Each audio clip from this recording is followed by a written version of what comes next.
All right, peace, everyone. Peace and blessings. This is Angelica Diallo, and we are coming to you with episode 2, I guess, or technically 1. I don't know. First one was a test. I don't know, but we're just swinging it however we're going to swing it tonight. Um, we are the women, the sisters here are the collective of the Women's Corner. So thank you for watching Women's Corner TV. Tonight, we will be talking about relationships, male and female relationship dynamics. Tonight was a bit impromptu, and we just really wanted to see what the people were feeling from the sisters' perspectives of the dynamics with dealing with men in their relationships and just typical engagements with men. And also, we have a couple of brothers in here tonight. Firstly, I want to introduce the sisters, so I'll go in line from what I see in the panel. We have Sister Zora. Please say hello to the family. Hello, family. How are you tonight? I'm good. Hi, Sabrina. Hi, Zora. Sister Brina. Sister Mickey. Peace and blessings to everyone. Good evening. Good evening. And my bestie, Sister Anatette. Say hello to the family. Greetings, family. Welcome to Women's Corner TV. Okay.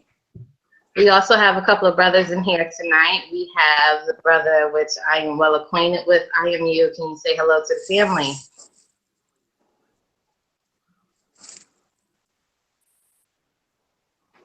Okay, I guess he's not speaking tonight. All right, so we also have Brother Adonis. Say what's up to the family. So, hey, how's it going, y'all? Thank you for having me on here. Yeah, definitely.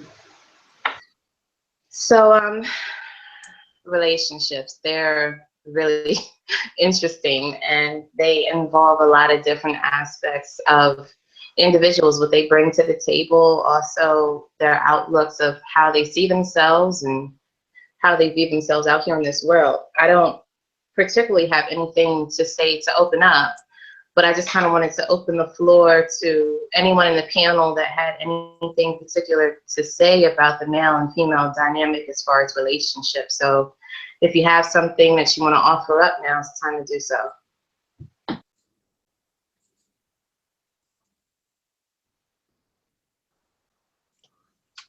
Okay, well, I guess I'll step in and kind of open up a dialogue. Well, male and female relationships. That I would like to think that we're bonding, but it doesn't seem so. There's a whole lot of single ladies out here of every age group, and dating seems to be more and more difficult, particularly as you get older. So I have to talk from that perspective. Marriages don't last, because I've been married twice. And I'll bring it to a movie, Fences. I just recently saw it, and I don't want to give it away to everybody that didn't see it. But in the movie, the Denzel Washington character, he was in his 50s, and he happened to create a child outside of his marriage. And I guess what he was explaining as to why he did it was because he was the provider for the family. He was responsible, but he just didn't have time for himself. He wasn't able to feel anything for himself. I don't know if I'm explaining it right, but he just felt that he needed to just have that downtime to be able to do the things that he wanted to do in life, because he felt that he was responsible, being a father, a husband, provider. And even though it wasn't a mistake to him it was something he seemed to be proud that he did. He didn't want to separate himself from the woman he created this child with. And I found that part to be, I won't say that I felt angry listening to him. I think I understood what he was saying from a male perspective. But when the wife dialogue came about and she said, well, you know, if you were doing something for a certain amount of years, well, I was standing right next to you, right along with you. And I might have had desires and things and such that I didn't act on. Don't act like it never crossed my mind. But it seems like, for me, women seem to be able to curve their desires, be more, I don't want to use the word responsible, but just, I guess that's the only word that I could use, responsible. They don't fall out of, a lot of us don't. We don't seem to, we deal with whatever we're dealing with. We're dealing with the family, that's what we're dealing with. And it's and not venturing out of into relationships. So I think what I'm saying is, when we're dealing with relationships, I think women are more so the homebody, want to make things right, and kind of ride or die. Females, you know, ride or die. And something happened and she had to step in. I'll put it to you that way, because like I said, I don't want to give the movie away to those who didn't see it, but she stepped in as the woman, as the mother, as the wife. And it was just powerful to me, because that's what we do. So I'm not really understanding in a lot of ways why our relationships, why we seem to be single and not having the relationships we deserve. I guess that's what I'm trying to get to. It probably just didn't come out right, because I wanted to speak on it a little more, but I don't want to ruin it for people who didn't see it. But if you could just understand what I'm saying, she was in his corner, even though he did something to hurt her.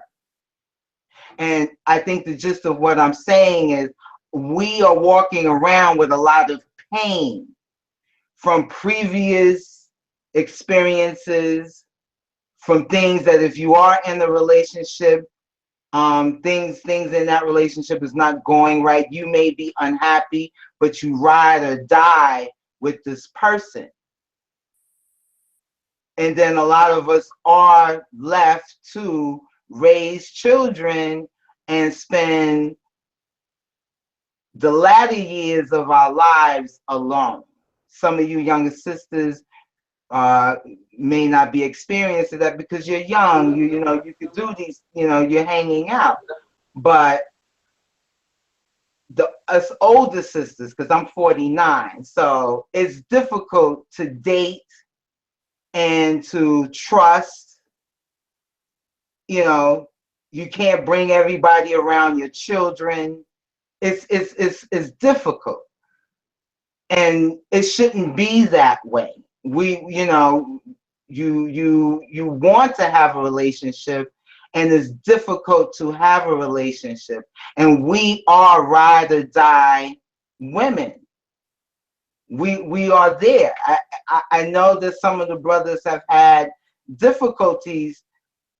They have expressed difficulties that they have with strong Black women, particularly, but we are really ride or die women.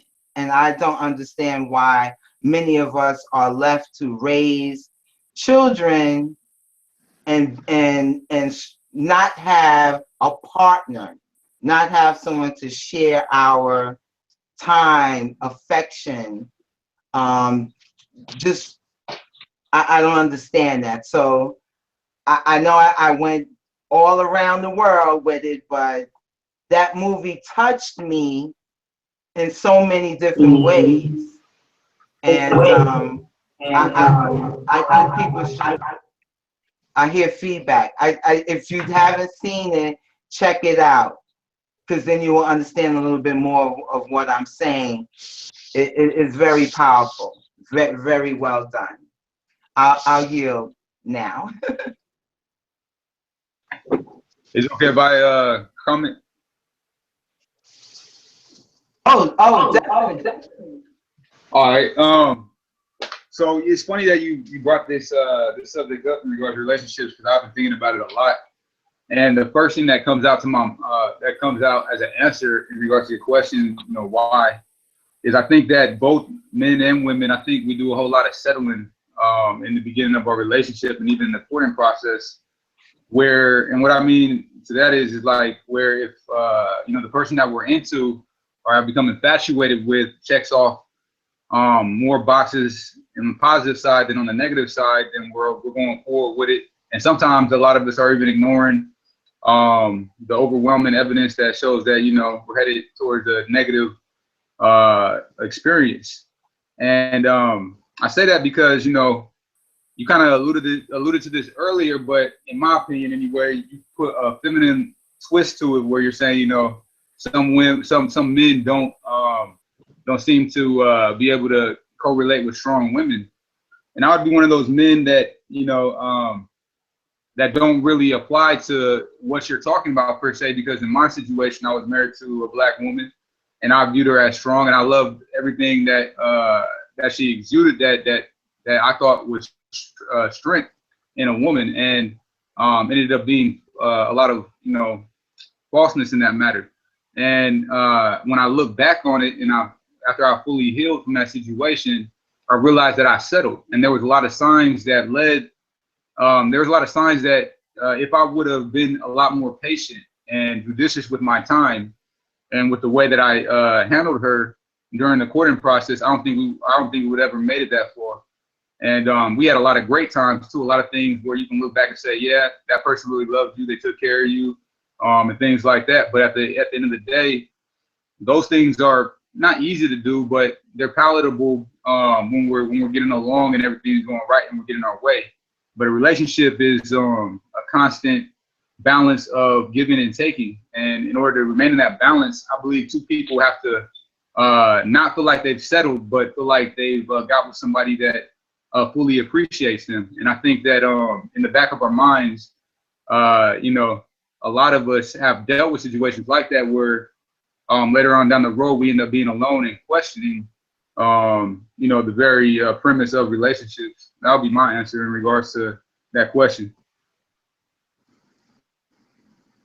I definitely feel you on that.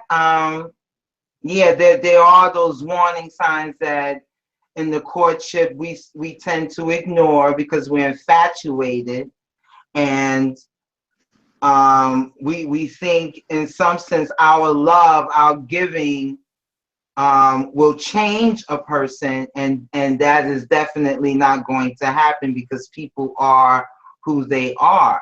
So my thing is, and this goes back to the movie, even though we get into these relationships and we may create children and we may make a commitment with a ring on the finger and a marriage, should we, because things are not going our way or a person hurt us and have done some things to us, should we walk away from that relationship and not really try our best to keep that relationship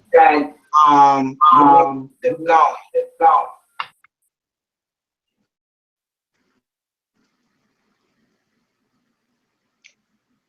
You have to unmute your mic. Oh, I'm sorry. I'm my fault. I didn't see the movie, but I'm gonna stick to the topic of the movie to kind of hit home what I'm talking about. You said that near the end, she kind of got into a situation where even though he was selfish in his thoughts or even in his actions, I don't know, because you don't want to give away the movie or whatnot, that she ended up taking care of him. So obviously something happened so extreme. But what led up to his dissatisfaction is the fact that he felt like he gave up so much of his life to do the right thing or whatever. What I'm saying is that that's a perfect example of what I'm talking about. Like, that's an example of two people that settle for one another.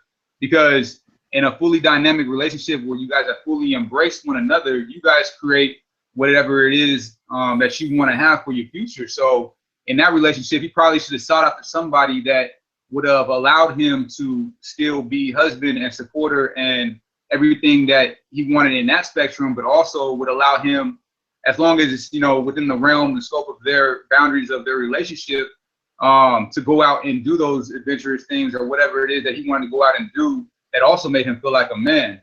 And same thing for a woman. I think a woman deserves that as well. I think that what we end up doing is we conform to what we're taught relationships are, and then we start fighting amongst that, and that is what really splits us apart, because we're not focusing within ourselves individually and saying, okay, I want to project what I want, and then we manifest that, and then us two come together and create the ideal that we both have in our minds, unilaterally. Can I speak from another generation? Mine, let me put myself. I hope y'all don't see my picture because I look awful. This is Zora. Now I'm a little bit older than Sister A, and as far as my experiences with relationships, and I can only go by my experiences, that when I was growing up, I got a pretty good idea of what I didn't want in a relationship. Since I'm from another generation, the generation before me was taught that you meet a man, you marry a man, and you take what, I guess you settle in and you do your wifely duty, meaning if he decides to commit adultery, if he decides he wants to party with the guys, and vice versa. It can work both ways. That's what you put up with. And you tend to settle because relationships back when my parents were coming up was a matter of validation. They believed that when you had somebody, it validated you as a person. So when I came up in my generation, that's what I was taught. You have to have someone, they called it a life. When you had someone, you had a life, as opposed to being single, which means you had no life. But that's the dynamic I grew up with, thinking that in order for me to feel complete, I had to be in a relationship no matter what it cost. I wasn't told anything about red flags, what to look for, what I wanted, how to be independent, how to have a life outside of the man. So I developed this codependent behavior because since I didn't know anything about relationships, I thought that I was supposed to do what he wanted to do, or he can, my life, in other words, my life was not independent of his. And I didn't have my first boyfriend until I went to college. So, and not having my first boyfriend till then, I thought it was an exciting thing. But I found that I was really naive to the things that I wanted to do. And that, in turn, kind of destroyed the relationship because I wasn't very independent. There was a lot of things that I was naive about. And compromise was one of those things because I was the only girl. I want what I wanted when I wanted it. Uh, he was pretty self-sufficient, and he like I was taught, he was the leader. Uh, but he also had a very wandering eye. In other words, he messed off on me a lot. And I thought, since I grew up looking at that in my family, and at first I accepted it, and then I grew up and said, something just snapped at me and said, is this what I want? Is this really what I want, just to say I married, had children? And I decided that wasn't what I wanted. So over the years, I had to learn what I valued in myself and what I could bring to the table as far as a relationship, or what I put up with and what I won't put up with. And it doesn't make my partner, my man, or me a bad person, but we come in a relationship bringing certain kind of baggage that we need to work out. I can be a man's backbone, and I expect the same respect from him. There's always, relationships are hard. It takes work. You're not going to look at each other with puppy dog eyes every day and say, I love you. But finding that certain match, I've noticed today has become increasingly harder. I think the world has got a little more superficial, even in my age range. I'm nearly 60.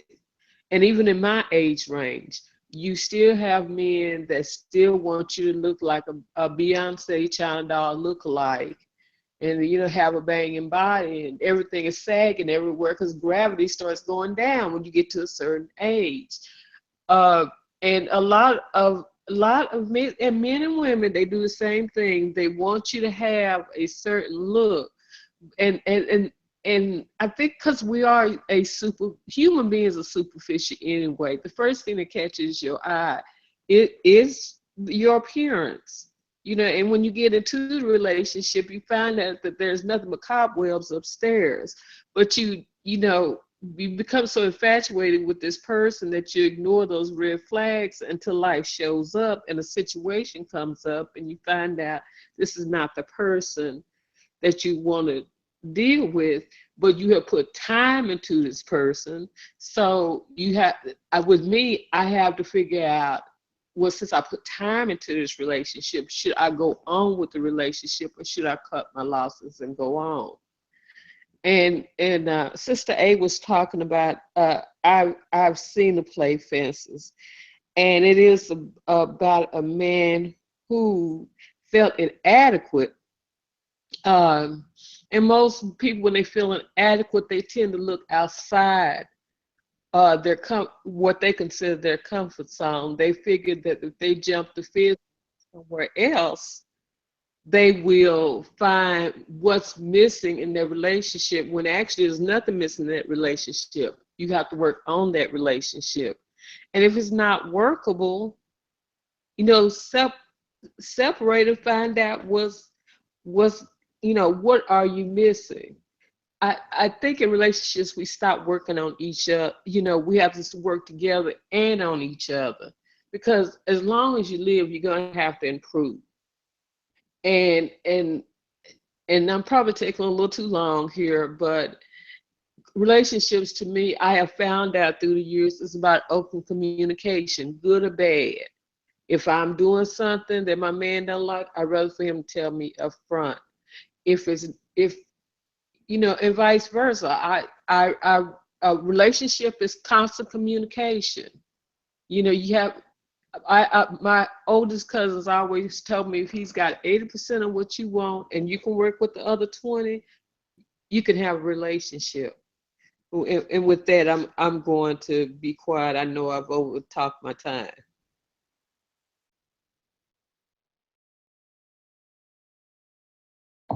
That's fine, sis. I just kind of wanted to jump in right where we're at and say, and kind of piggyback off of what you said, Zora. My personal understanding is that relationships first start with relationships first start with. Okay, hold on. Give me 1 second, guys. I'll be right back. I want to touch on something. I just think that if we as women, and I want to speak on that part, because this is something that's happening more and more frequently, and more of us are finding ourselves single because of it. I've come to the conclusion, after the many situations I've found myself in growing up, growing into this age, it's very difficult for guys not to have that wandering eye, and some even act on it. And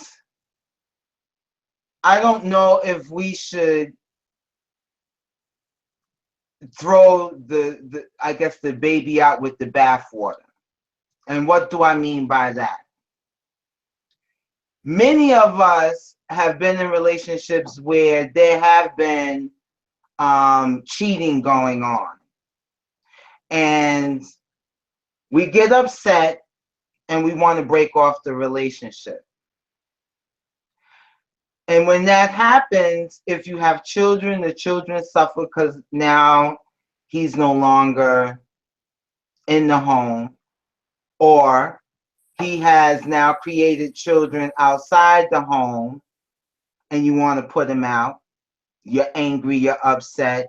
You don't want to have a relationship with the children he's created outside the home.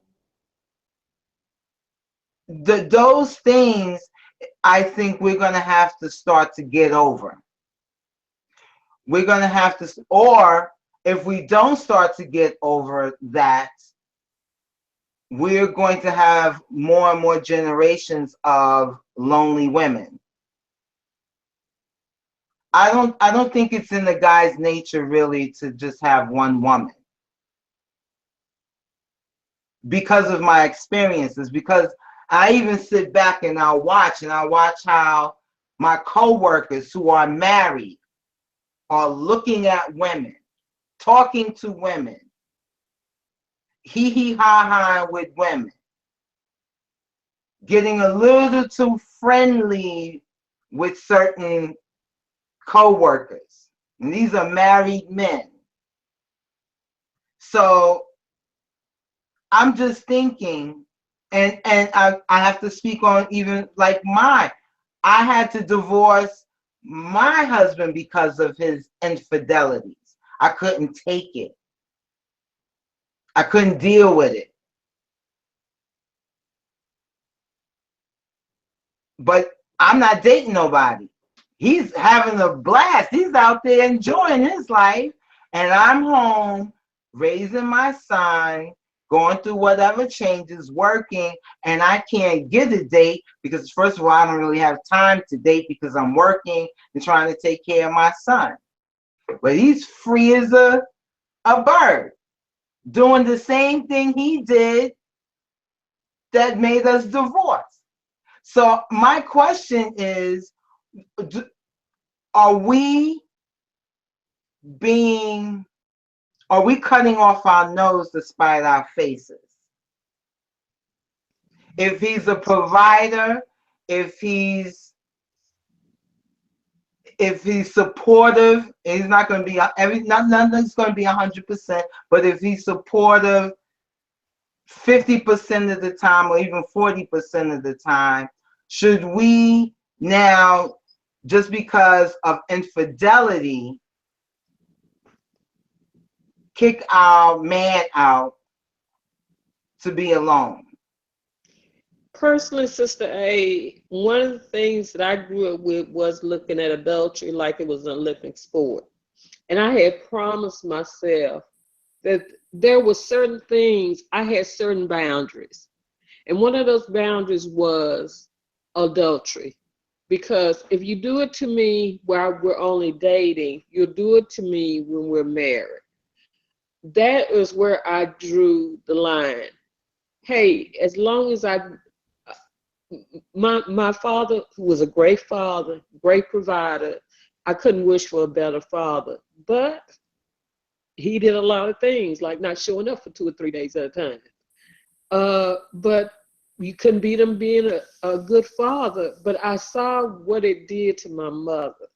And I said that I just couldn't take that. Now, in my case, the guy thought that my first love thought I was so naive that he actually took me over to the woman that he was talking to's house because he thought I was that naive. And of course, the first 3 visits, I was that naive. I thought she was one of the best people I ever met, and she was. But for him to be actually that disrespectful to me, to actually take me over the woman's house and drop me back off at the dorm, then go back over to the woman's house, and we're to get married in 6 months. No, I don't think I could do that. And although I loved him and it hurt me bad, I could see myself in the future settling and saying he's going to get better. At my age now, a man could have 2 or 3 women, just don't let me know about it. But also at my age, I would like someone, see, I have gone through those games. I'm at the point now that I want a more settled relationship. If he feels like he wants to go out there and test the waters till he has a heart attack, that's fine, that's on him. But I think at my age, a mature man has been there, done that, and ready to settle down. Now, if I was 20 years younger, maybe, just maybe.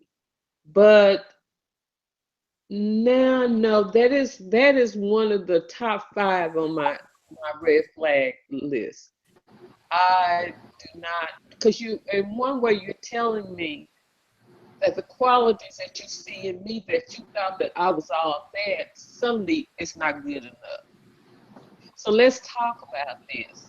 And if you feel like I'm not enough, I'm willing to let you go. We don't have to fall out about it. We can still be great friends, but that's a boundary we need to cross. That's just my thing. And brothers, not to cut you off, sis. I want to let the brothers know. This is not man bashing, so let's lay that out. I want you brothers to listen to the generations of women, because we all come from different generations and our experiences. And then you can probably now piece together why, when you get into a relationship with a sister, there may be some baggage that you may not understand. But if you really listen to some of the stories or some of the things that we ladies have experienced, then maybe you can understand, and maybe now our relationships, even for our sisters, we can now start to dialogue and understand what's going on. Why can't we seem to deal with this eye to eye, man to woman, and come together? Because like I said, I've kind of come to realize it's very difficult for brothers to have one woman. I think that's just men in general. But I think it's difficult. I think it's difficult. Many of us have experienced the wanderer in our lives. And that's what breaks up our relationships, because we sisters don't want to accept that. We don't want to accept it. And then we now spend very good parts of our lives by ourselves. And that's not fair to us. So at some point, both of us are going to have to start looking at each other and looking in the mirror and saying, how can we change this? Because I don't think no woman at 40, 55, 60. No woman should really be alone. I don't think that, not unless her partner has passed on. I don't think a woman should be alone, not to have someone, not to feel loved, not to feel protected. And that's even for men as well. So I would just like to see where we falling off here with the relationships, because as you can hear, it is difficult for a woman to know that her man is out there cheating.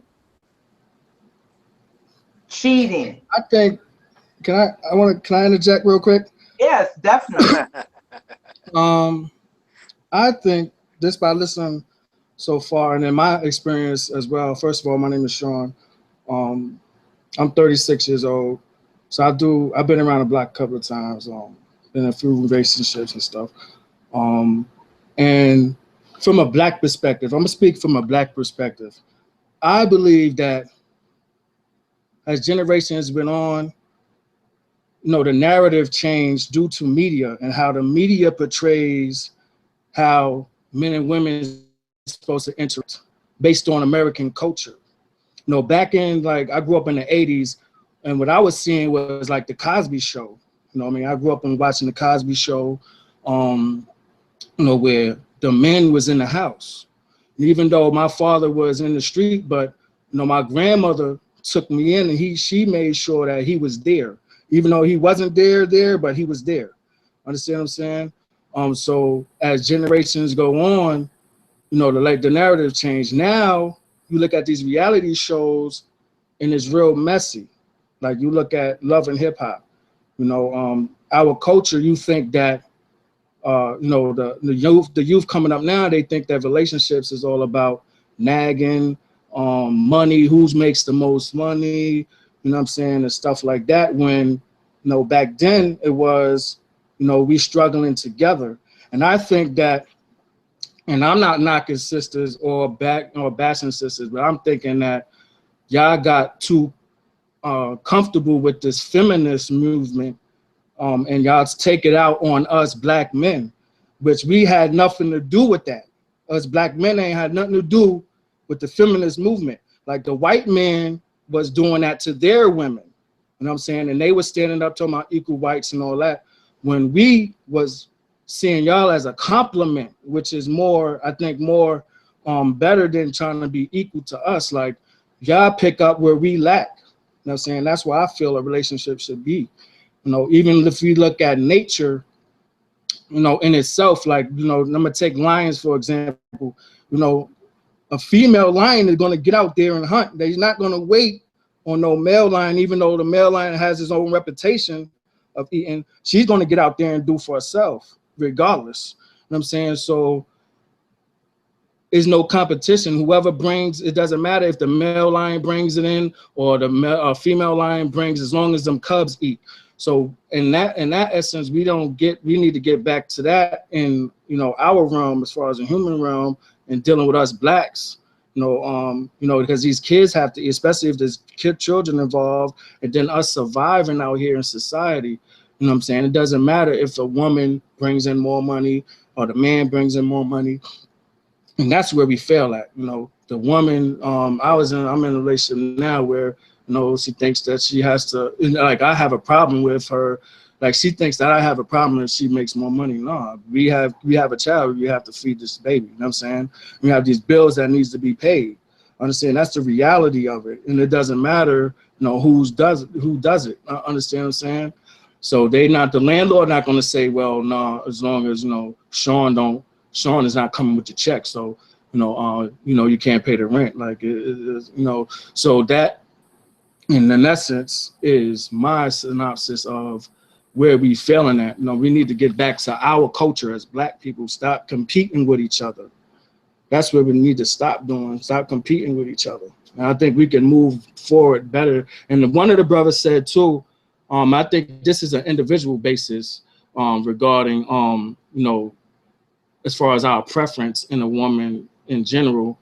We see that while we courting them and dating, we kind of see the warning signs, but we still move ahead. And I think that's due to not wanting to be lonely. Understand what I'm saying? So we just go ahead and like brush it off. It's okay. It's cool. I could deal with it. But then as time goes, we notice it gets worse. And then that's where that's when the regret comes in. It's like, oh, damn, you know what I mean? But an understanding of that, this is what I understand, you know what I'm saying? Because I've been under that, is the pressure. You know, a lot of us don't, we lost that way of communication. Whereas like as a man, I'm under a lot of pressure. You know what I'm saying? Because like I said before, the expectations of what a man's supposed to do, and then me expressing it comes out to be offensive, you know, to you know, my counterpart. And then that's when we start clashing. You know what I'm saying? That's when we start bumping heads and we have all these problems that have nothing to do with each other. It's the society around us, and we trying to cope with it, and we kind of taking it out on each other. So once we get back into that, you know what I'm saying, and in the understanding of that, of what's actually causing it, I think we could really start fixing, you know, fixing our issues. So you think it's the pressure of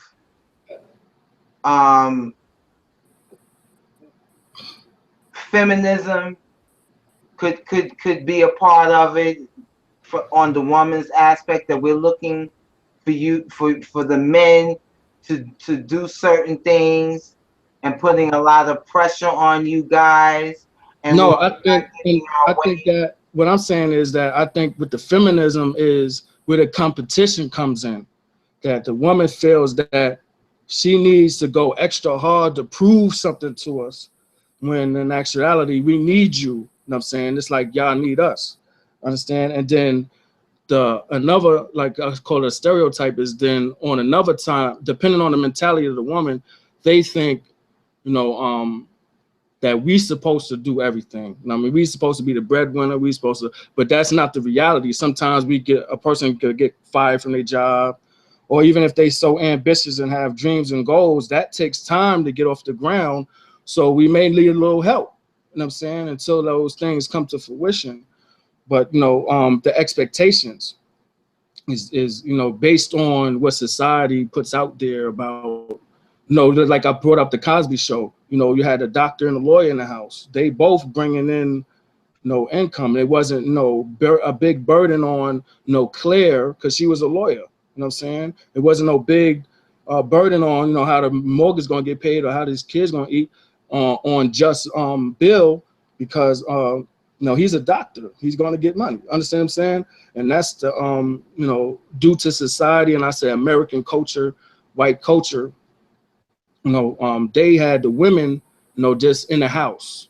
So some women, not saying all, but some of them fall into that, thinking that, you know, that's all a man's supposed to do. So if they not out there eating, how they call it, you know, getting all this money, I mean, so, you know, that pressures them to, you know, go out there and do something stupid, you know what I'm saying, just to try to impress them when it's not really necessary. She could get up and, just like I would put that analogy out there with the lioness, she could get out there just as good. You know, she's a compliment, not, you know, trying to you know, compete with us.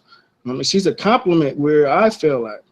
I mean, where I may, because due to the racism, I may not be able to get a job, you know what I'm saying? But the reality in today's society, Black women are in these nice positions now. You know what I'm saying? So why not take advantage of that? You know what I'm saying? Especially if you are with this woman and, you know, y'all love each other, y'all trying to build something together. Okay, you could go out there and I'll be the stay-at-home dad, you know what I'm saying, so to speak. But like I said, the mindsets of, like, especially the youth is like, you know, you ain't a man if you know what I'm saying, you out, if you home and stuff like that. You know, they don't see it as two humans, or, you know, in nature trying to survive out here. You know, and that's why I say we got to get off of that, forget, you know, what these people talking about and how they live. And then I say the Black women, they kind of take it out on us as if we was the ones who said y'all couldn't vote. You know what I'm saying? Or we was the ones who didn't do equal pay and stuff like that. We wasn't doing that. We wasn't the one, we couldn't even get equal pay neither. You know what I'm saying? So, you know, I think we need to get back on our culture when we start dealing with nature. We falling into these problems because we keep conforming to, you know, this culture here. So that's what I'm, basically in a nutshell what I meant by that.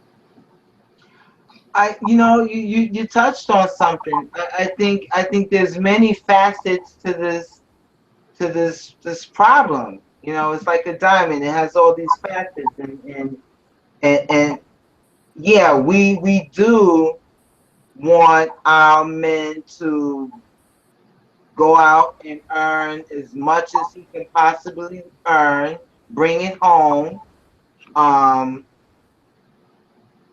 We do put a lot of pressure on the brothers. I agree with that. So we're talking about the cheating. We're talking about the pressures that's, when we can't live in the Western way, we get angry and we could take it out on the brothers. Anybody else want to add some of the things that contribute to why we can't seem to come together and have a relationship with each other?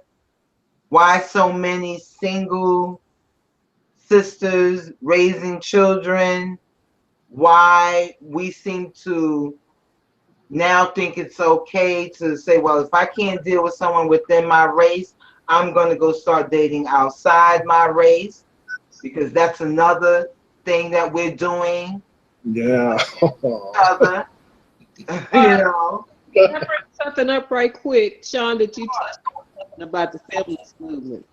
I was around when the ERA first came out. I came to the first few meetings when it came to Texas.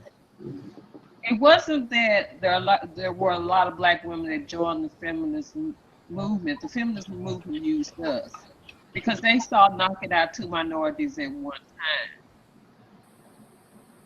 When I was growing up, women always worked.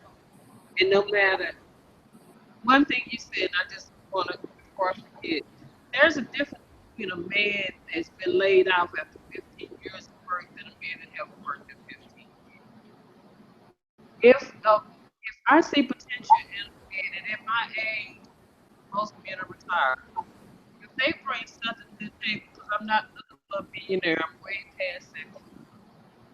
But if there's something that we can work together and put together, it's not a competition, because we're both under the same group.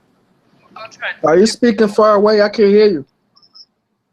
You can't hear me? No, now I can. Okay. One thing about it is that, and I'm gonna go back to my parents. When in their generation, they mostly married. Most men married women who were a little overeducated than them. In my parents' case, my father sent my mother to school, and my father worked 2 jobs in order to send her to school. And although they did have problems as far as the relationship, they worked together to build something. My mother didn't put no more pressure on my father making more money than she made money. They were both pretty independent because they were both working toward one goal. What I'm seeing now is, and because I have daughters your age, and what I'm seeing now is that it's a competition to take care of me. What can you bring to the table without me bringing it to the table? And that is a pressure on a man. That one thing the feminist movement should have done was to make women just as equal as men, as far as raising our children equally, so there wouldn't always be a squabble about money. And finances is always going to be it's always going to be a factor in a relationship. It's the way you process money is the difference. If I was your age and I was married a man who was making much less than I was, it wouldn't be a problem. He's bringing home a paycheck. We can work toward that. We just have to work without our means. But one thing that I've noticed that most women in your age, my children's age bracket, they are usually looking for a caretaker. either they take care of, a man takes care of the woman or the woman takes care of the man. And I don't understand because I don't look at reality shows, especially Love and Hip Hop. I just think that's a hot mess. Yeah, it is really this I, out of pocket. yeah, and I noticed that most women, young women in that age bracket, get their cues from looking at reality shows, and it's about the material things and what they got, but nobody talks about a relationship. What you can bring, what attributes you can bring to that relationship. It's about if he runs out of money tomorrow, she's out the door 2 hours after, or vice versa. No one talks about the aspects of what goes into a relationship. If you have a child together, some things you have to put to the side. But I notice there's more pressure in this world right now, and it brings more pressure, especially to a black man, because black man's always had the world on his shoulders since the beginning of the time to provide. But as you talked about a female lion being a part of the pride, she goes out and does her part, and the man and the male lion, he Zora, you does. sound far away again, sis. Yeah. Okay. You gotta put that mic closer to you. Okay. Can you hear me now? Because I tend to talk with my hands and then I get further and further away. But the man also he does his part. Plus he protects the family. And if you notice in the male lion also has many mates, and he protects each one of those mates. But each one of those mates has to go out and do her job, and it works that way. And I'm not promoting multiple partners, but I just noticed the dynamic between animals. When there's a male involved and there are many females, he is still the backbone of that group dynamic. And I think that's something that we've gotten away from, allowing a man to be a man, no matter what he brings. If he's a sweet sweeper and I'm a principal, he's still a man, because he still got the weight of the world on his shoulder. It's still harder for a black man to make it in this world than a black female. And that's something we've gotten away from. All pressure shouldn't be on a man to drive that Jag, to have that townhome, in order for me to move in and get comfortable. Both of us have to bring something to the table. Whether I make more than he does or he make more than I does, we both have to bring something to the table according to what we make. And I'm gonna leave that be. Yeah, I'm not saying that a person get ran over. I know there's limits to that. That's where the whole courting and dating, getting to really know what type of person you're dealing with comes in. But overall, generally, I think that's where it goes into what the sister just said about they, as us as black men in general, they think we all fall into this deadbeat category, and they want to go deal with another dude from another race, So yeah, that's the stigma. If I could just jump in for a second and say this, from my understanding, I was trying to say this earlier, piggybacking off of you, sis. I think what we need more than anything is to find self-identity. And when I say self-identity, I mean that person that you are, removed from your name, removed from your parents, what state you were born in, where is your hometown, but that inner you.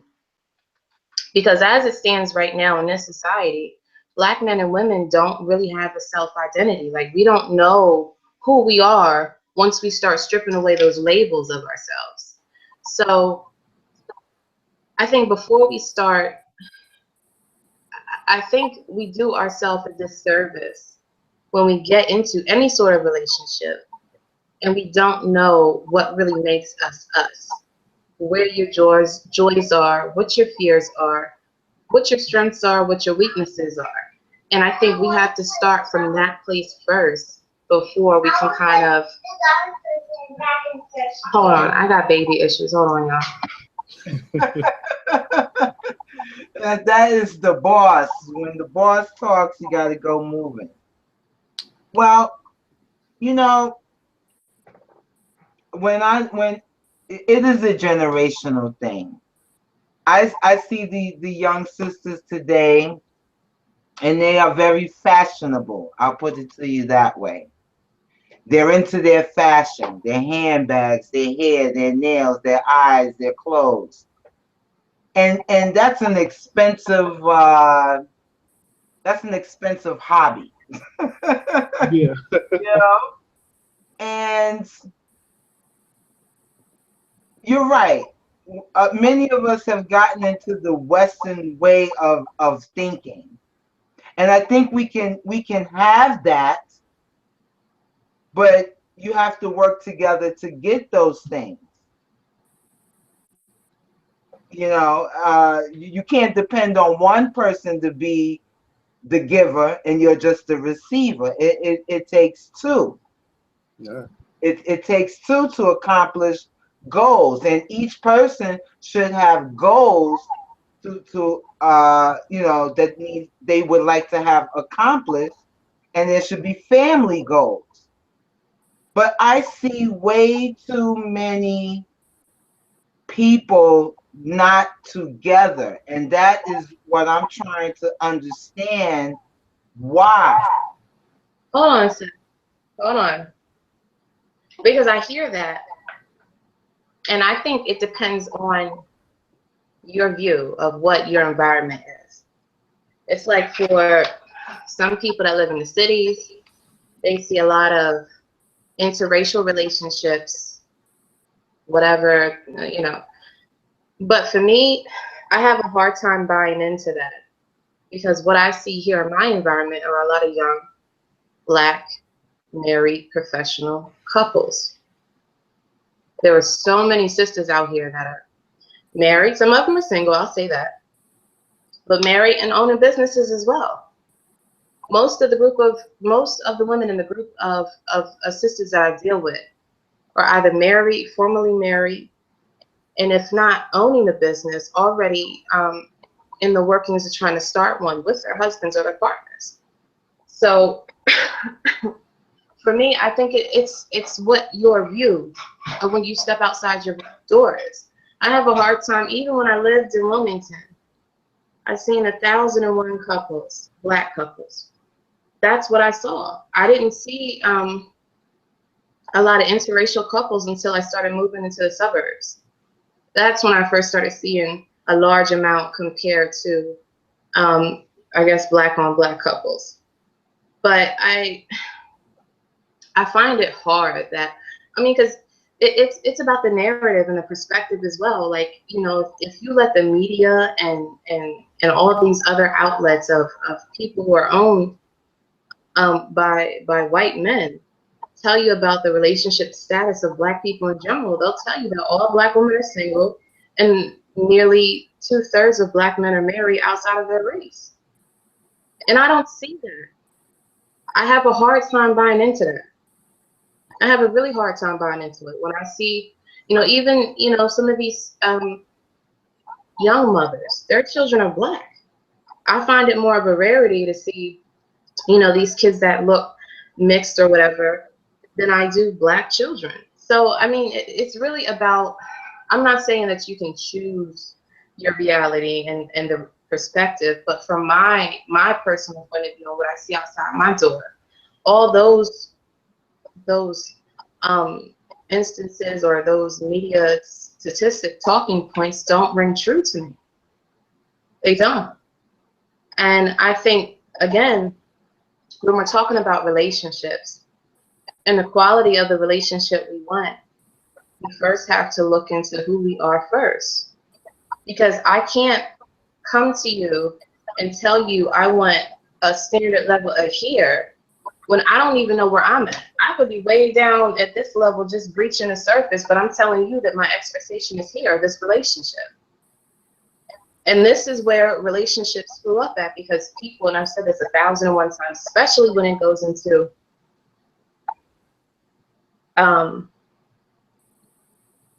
that's true too.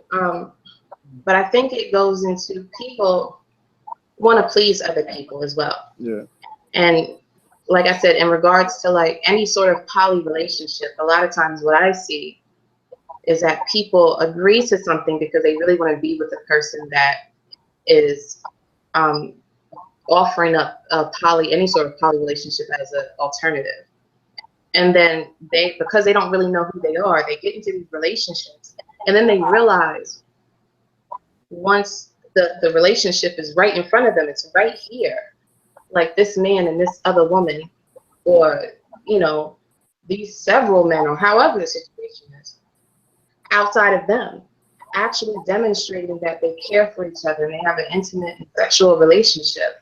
And then that's when the powder cake happens and the proverbial shit hits the fan, because they don't really know what they're made of. They agree to it because they really want that person and they really want to be agreeable and they want to see where things go.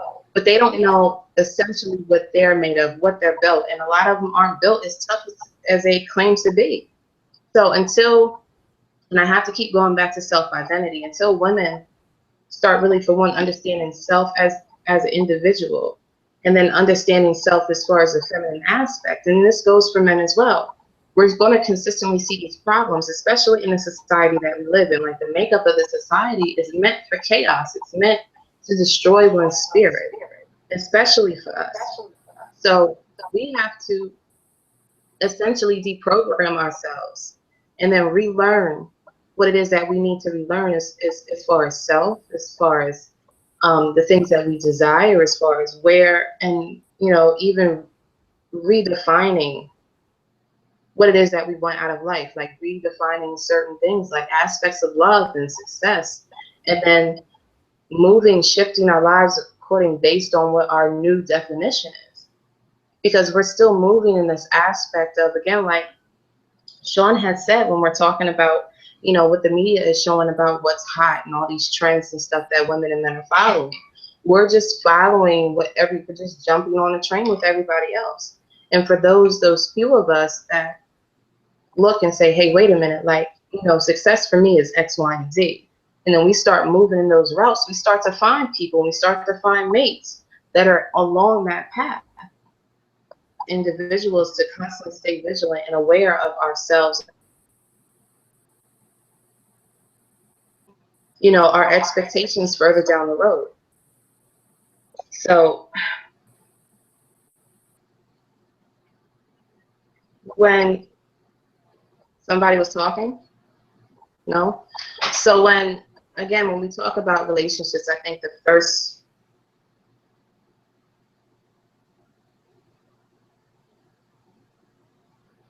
You're freezing up there. or of you. I'm freezing up? Yeah, you're freezing up. Am I freezing up, sis? A little bit. I don't know. It looks fine on my end. Can you guys hear me okay? Yeah, I'm hearing you. But you were going in. I don't know. Let me try. Okay. Let me try this.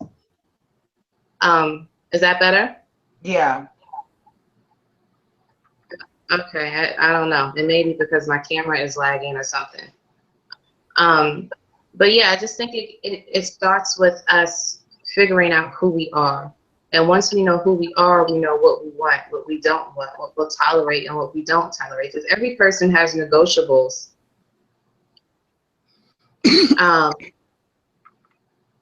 Non-negotiables. So we have to really figure out what those things are. It was like earlier, I was listening to a live stream on Facebook, and the brother was saying that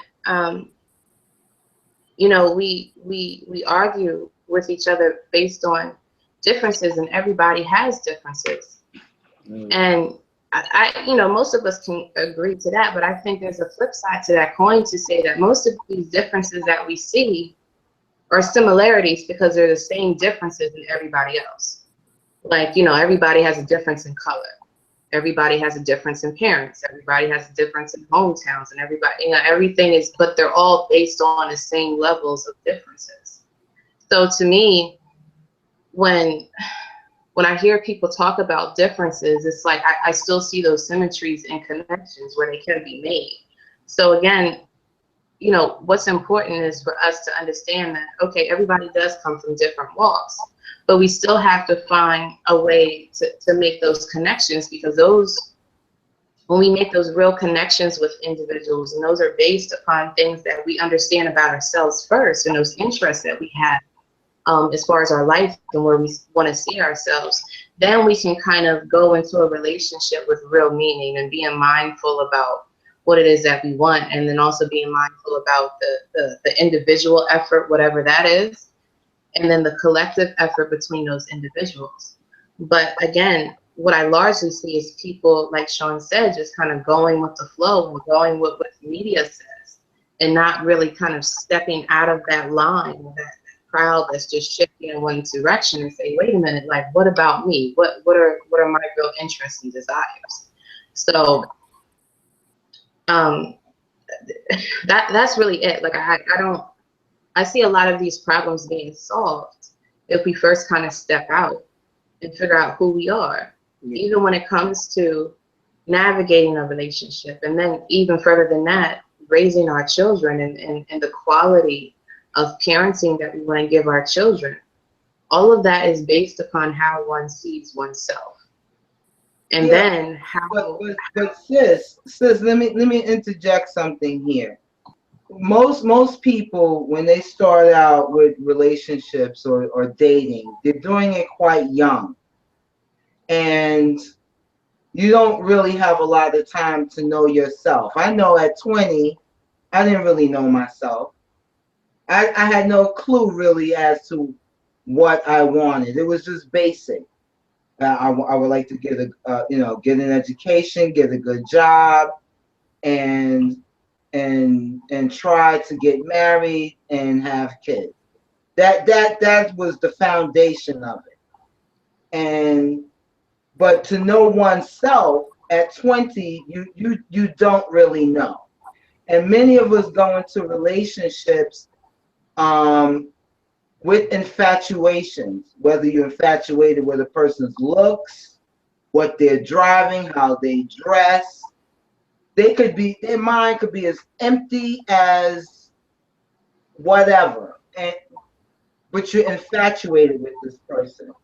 And because one doesn't really know themselves or what they like or what they want until you start experiencing life and getting older, we're making a lot of mistakes and being hurt along the way.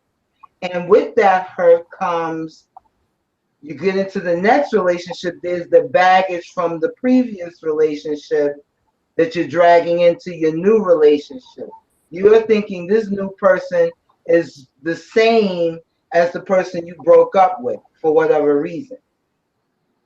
And because it's difficult to lay that foundation of knowing what we want. I really didn't know who I was until I hit 40. So are we to wait till we 40 to really start getting into relationships? I knew what I wanted at 40. I knew this is who I am. At 20, I had no clue. So how do we get the younger people to not fall into these traps that they're falling into now, with getting into relationships, having kids, breaking up, child support, court, all these things that we see going on, and dragging previous pain into something new? I think that right there is like that like problem really can't be solved in the sense when I say that is like, because it's on an individual basis and we're dealing with different personalities. Where what I'm thinking on a scale of, you know, black women and black men is we have to first, before we can get in a relationship and even before we get to know ourselves, we have to cut out what society has portrayed about us as a people, period. And I think that's what we bring to the relationship. You know what I'm saying? And this is where the grudge comes in. I think we hold grudges against each other. First and foremost, like, you know, the black women, I think, I'm like I said, I hope nobody take offense, but I think for the most part, and this is why they run to white men, you know, or other races, is because, yeah, I think we let you down, you know what I'm saying, as black men due to the stuff that's happening, like a Sergeant Bland, for example. You know, we supposed to, if you look at all the backlash that happened, you know, you can look at the comments on Facebook and stuff about, you know, what we should have been doing as black men. You know what I'm saying? Even with Trayvon, we should have turned it up. Forget, you know, you know, rioting and stuff. We should have did something to George Zimmerman. I mean, stuff like that. And I think y'all still hold grudges against us for that. And even goes past to the older folks with slavery and stuff. You know what I'm saying? I think that's what you bring into the relationship. And this is where the nagging comes in. They did one time, I seen a video where they did a like a test type of thing. Sort of like how they put the black and white doll in front of the kids, right? What they did was they try to say how a black woman acts differently towards like a white man. Like, you know, her tone is different. The way she, you know, talk to her is different because I guess the way society portrays white men as being more articulate. You know what I mean? So they address them more different. It's like when you go to your job, you don't talk, like I won't talk to my boss the way I talk to my brother. You know what I'm saying? So that's how y'all treat white men based on how society portrayed us as black men, period. You know what I'm saying? And that's what you bring into the relationship. And I think on both ends, because then we bring up, as men, we bring up the stereotypes as women as being materialistic, you know, and again, like I said, for kind of fall in the narrative of feminism, and expecting too much from us. And this is where all the nagging comes in. I swear, when I first came out here where I live at in Nebraska, I went to a club one night. It was an all black club. I was in the bathroom and these dudes was like, cause I live in a mostly white town in Lincoln, and 84% to be exact, white people here.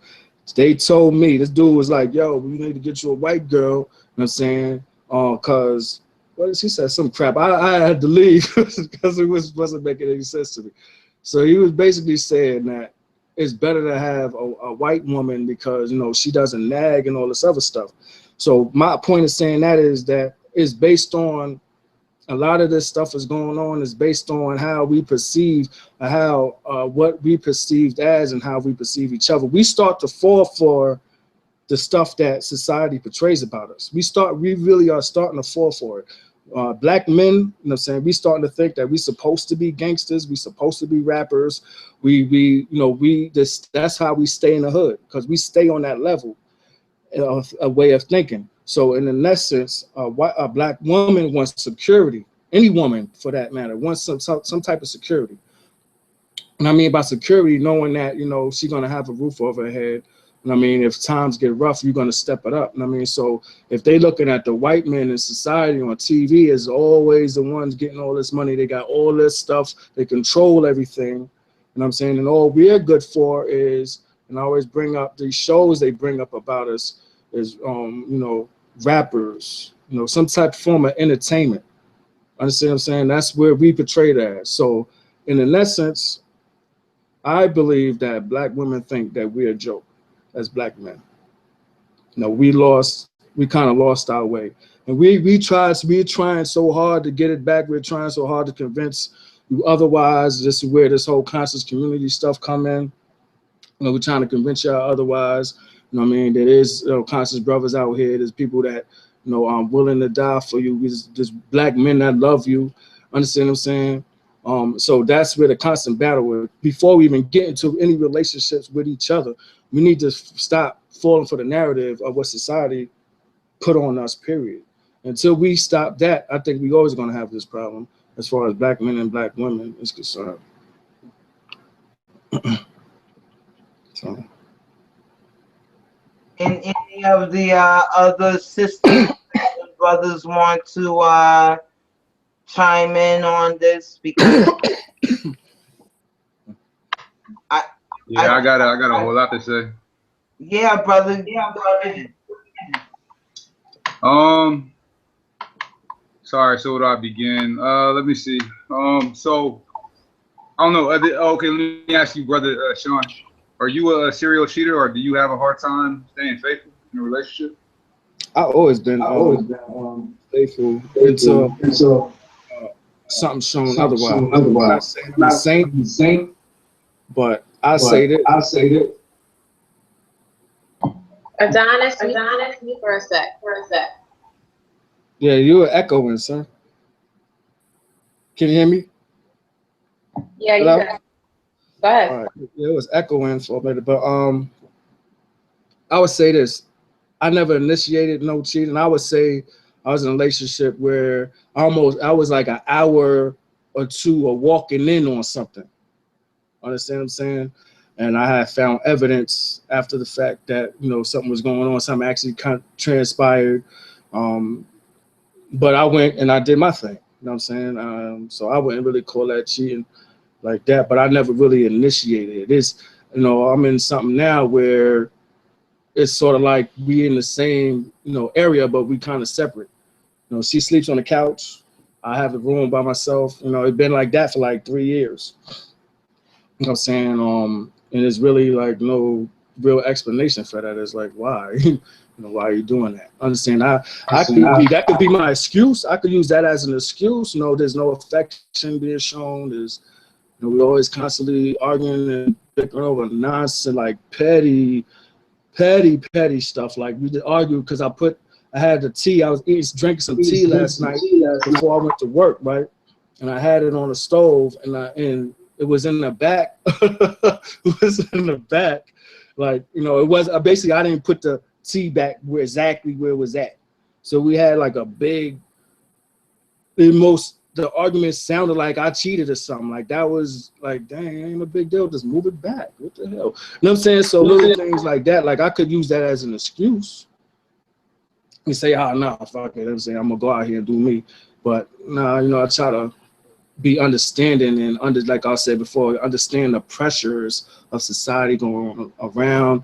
You know, we have a lot of issues dealing with my child and stuff like that. So we have to, so I take her little spat at me as her way of coping with the other issues. So it really ain't got nothing to do with the tea. It's some other stuff. So that's, you know what I'm saying, really got nothing to do with me, period. It's the other stuff. Understand what I'm saying? Other stuff going on around. And that's not to interrupt you, but is it safe to say that the reason why you haven't chosen the route of cheating is because you have discipline? It sounds like a lot of what you're naming is a lot of discipline you're into your relationship, regardless of what point it's at right now. Yeah, I mean, I'm not going to try to sound but I say I'm grown, man. I got priorities, other things I'm worried about. I'm not out here running to sex. I got goals I'm trying to meet. You know what I'm saying? So sex is the last thing on my mind right now. Right. So the reason why, and I'm sorry to interrupt you, but the reason why I'm even asking these questions. So what you're naming and everything you're defining right now, that's my experience with almost every single brother that I'm associated with. So when I hear sisters say, you know, it's almost in men's nature to cheat, and not that it offends me, but much like Angelica said, I question the reality and who we surround ourselves with.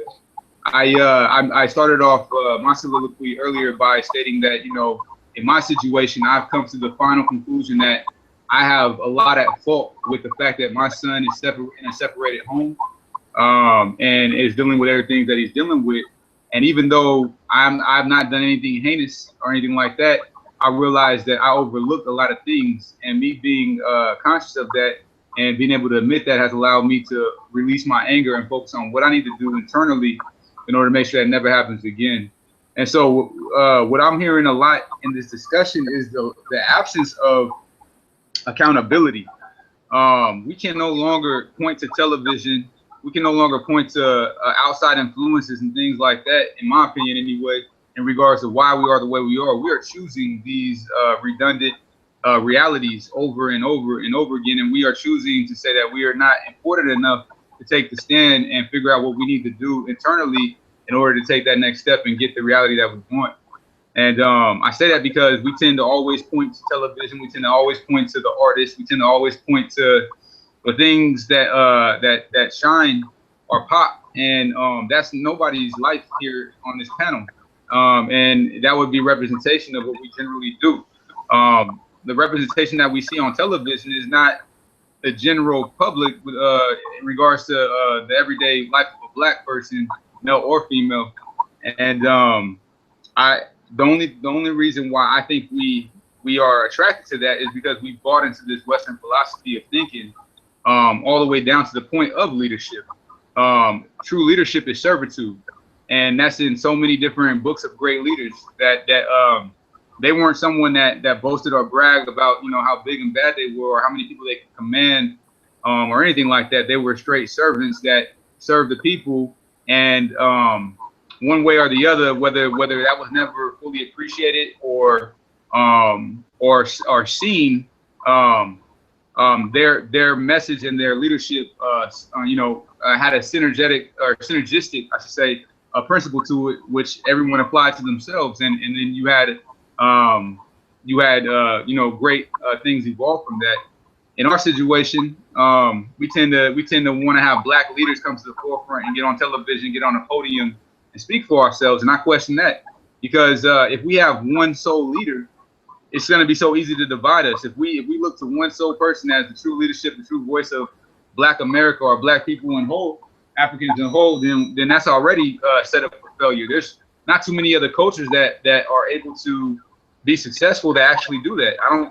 Here in California, I'm privy to be around a lot of diverse people, and I never hear about Asians having an Asian appointed leader. I never hear about Mexicans having a Mexican appointed leader. Now they get into the politics and things like that, but the group collective have voted, who they felt was the best person to push the collective's ideals and policies through politics, and thus everyone benefits within that collective. And we don't do that. I've seen people's fathers go from being the people that push carts filled with ice cream, have a wife, have 3 kids, and be crammed in an apartment, and then 10, 15 years later, they live up north, up on the hill, overseeing the whole entire Bay Area, and moving more people out from Mexico to repeat the success. Sean, can you mention? Huh? Your mic, please. Thank you. To repeat the success, and that's prevalent in a lot of different cultures that I've observed. Big in the Indian culture and stuff like that. With us, to piggyback off of what you said, Sean, it's like, if you, in my opinion, in regards to what I've observed and what I've experienced as a Black man, if you're not already put together, if you don't already have the lifestyle that reflects that of a rapper or athlete, then you're looked at as a beta male instead of, if you are a true alpha male that's dug in deep and that has and that is trying to build something. I've put people, my company has put people on 106 in Park. I've had to walk away from that all because I had to focus on getting money a different way for my son, because the other route would have been slower and I had no support whatsoever, even though I was doing things that that was very hard to do with somebody from my background and in my positions. And so I didn't have that kind of support that the Mexican family would have or the Asian family would have, even with showing proof in the pudding. So that's my ideal of, or I should say that's my experience of from a black man's perspective, what we deal with a lot of, and I think that really weighs us down. I think the lack of foresight and the lack of faith in one another weighs us down. And I think, once again, I mentioned this earlier, I think we settle a lot. And I think that if 3 boxes are checked up off of the 5, it's okay for us. And that shouldn't be the case. I think that nobody should ever think about going into the relationship, one, if they haven't done enough self-reflection to understand if they're ready for a relationship on multiple levels and what a relationship entails. And 2, you know, if the person that they've attracted to them does not meet their standard, and vice versa, you should be able to walk away without it being something that continues or drags on, because that's wasted time. And I think those things, in my opinion, will be the solution. I think about this kind of stuff every single day. I constantly do different social experiments every single day. I can tell you guys on a date I was on not too long ago where I was dating this woman for about a month, and you know, I was everything. I was, you know, oh, I've never met anyone like you, man. Everything you're doing for your son, this is blah blah blah, yada yada. And then when I got down to talk, she started talking about finances and you know, because it's very expensive here in the Bay. But she had great talents with she's like a hairdresser or whatever, like a stylist, but she was gothic too. And I started, just because I was kind of starting to get into her, my energy started coming up with ideals on how we can market that and things like that. And instantly, I mean, somebody who said I'm so different, I'm so special and stuff like that, instantly started putting up a wall and being like, well, don't worry about that. You know, that's not none of your business. You know, and just giving me a whole lot of lip and feedback. And I'm like, well, shit, like, what am I here for then? Oh, well, you're here because I like you and I want to be boyfriend, girlfriend. I'm like, what? Like, what are we talking about? Like, I'm talking about building. So if you really are truly talking about that, then why am I offending you by bringing up things that can create more wealth and more opportunities for yourself, and something that we can look at as we ventured in together or whatnot. And she would become offended by that, and would become offended because I didn't want to be sexual out the gate. And the reason why I didn't want to, one, because I respect my body highly. Two, the kind of signs she was giving me after what I've been through with my failed marriage and things like that, I said, nah, this is another situationship. Like, if we can't even talk business, if we can't talk finances, if we can't talk about your kids, and I just got to hear about you complaining about how they're all bad and constantly getting kicked out of school or getting in fights, but I can't bring no solutions to the table, then you're not really ready for the kind of man that I am. Thus, I'm not going to venture any more further, not even having conversations with this woman anymore. It stops, it's done, I'm moving on. And I think that's how we should handle things. And instead, what we tend to do is be like, oh, well, they gave me good advice about my kids, so, you know, they're probably good for me, and, you know, whatever, or they gave me this compliment here, so we keep moving and stuff like that. I think those are piss poor excuses that we got to stop doing.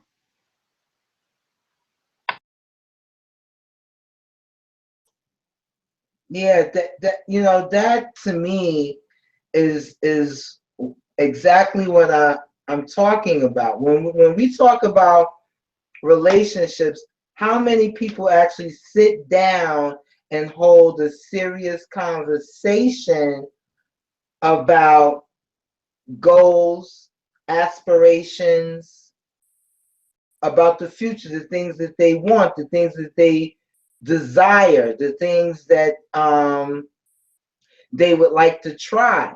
I think where we fail a lot in relationships, it is the superficial. It is it's you know, the fantasy of this person, the infatuation of this person. We don't, and I've done this. I can only speak, I've done this. I meet someone that I think is just fine and gorgeous, and he's talking, and I'm not hearing any words coming out of his mouth. I'm just thinking about sex. I'm going to be 100 on it. And many of us do it. And then we get into these relationships and it gets emotional, and now you're listening to this person because now you're dealing with them more and more, and now the things that you're hearing you don't like, the things you see you don't like, but you are kind of involved with this person sexually, because sex do bring about emotions. So yeah, we kind of need to get off that sex thing and really sit down and have a conversation that each person is listening to the other person. And of course, you're not going to know everything about a person, because I always say you don't really know a person until you live with them. That's when you really know. What, are you the kind of person that like that toothpaste rolled up, squished, disjointed? Because some people go off the chain on crazy things like that. And that's where the bickering comes in, because the person's personality starts to show. Or why you when you put the toilet tissue on, why does it have to roll up? That don't make sense to me. It should roll down. And you're looking at the person like, what difference does it make? Right. But to them, it makes a big difference. So there the bickering starts over those little crazy things. Mm-hmm. And then it gets bigger and bigger until now we can no longer cohabitate, because I can't deal with that. It's not just about the cheating. It's not just about the finance. It's the whole thing that we have to kind of start to reevaluate. And we got to really take a hard look at why we seem to, the train is falling off the track. Why people aren't getting married. And when you do, why is there such a high divorce? And why is the child support court the biggest, probably more than the criminal court? Why? Why are these things happening? Why are there so many single households, whether it's mother or father? Why? These are the things we got to just talk about, lay it out there. It's becoming a trend. It is. it is. You gotta. I think on an economic basis, if we was to come up with like but see, I'm gonna give credit though to BET, because so far from what I see, the shows they're trying to put out there now is more black focused and conscious and stuff like that. Like this one called Rebel is coming out in March. I want to kind of see that, and they bigging up women. You know what I'm saying? Black women, in their achievements and stuff like that, and putting them in a lot of leadership roles and things like that. So I think we could do that, even using the internet. You know what I'm saying? With YouTube, creating, like I said, a trend. Because a lot of stuff, like I go back before about changing the narrative, a lot of stuff goes back to what we see. Everybody done talked about on here is based on what they seen, either in their own personal life or in other people's lives.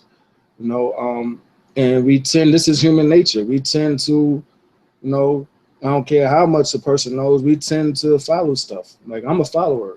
I can't run around and say, just because I read a couple of books on some big type leader. Before I got to that point, to what I know now, I've seen something from somebody that I liked, and I jumped on that. That's what we do as people, period. We see stuff that turns fast. There's stuff with relationships.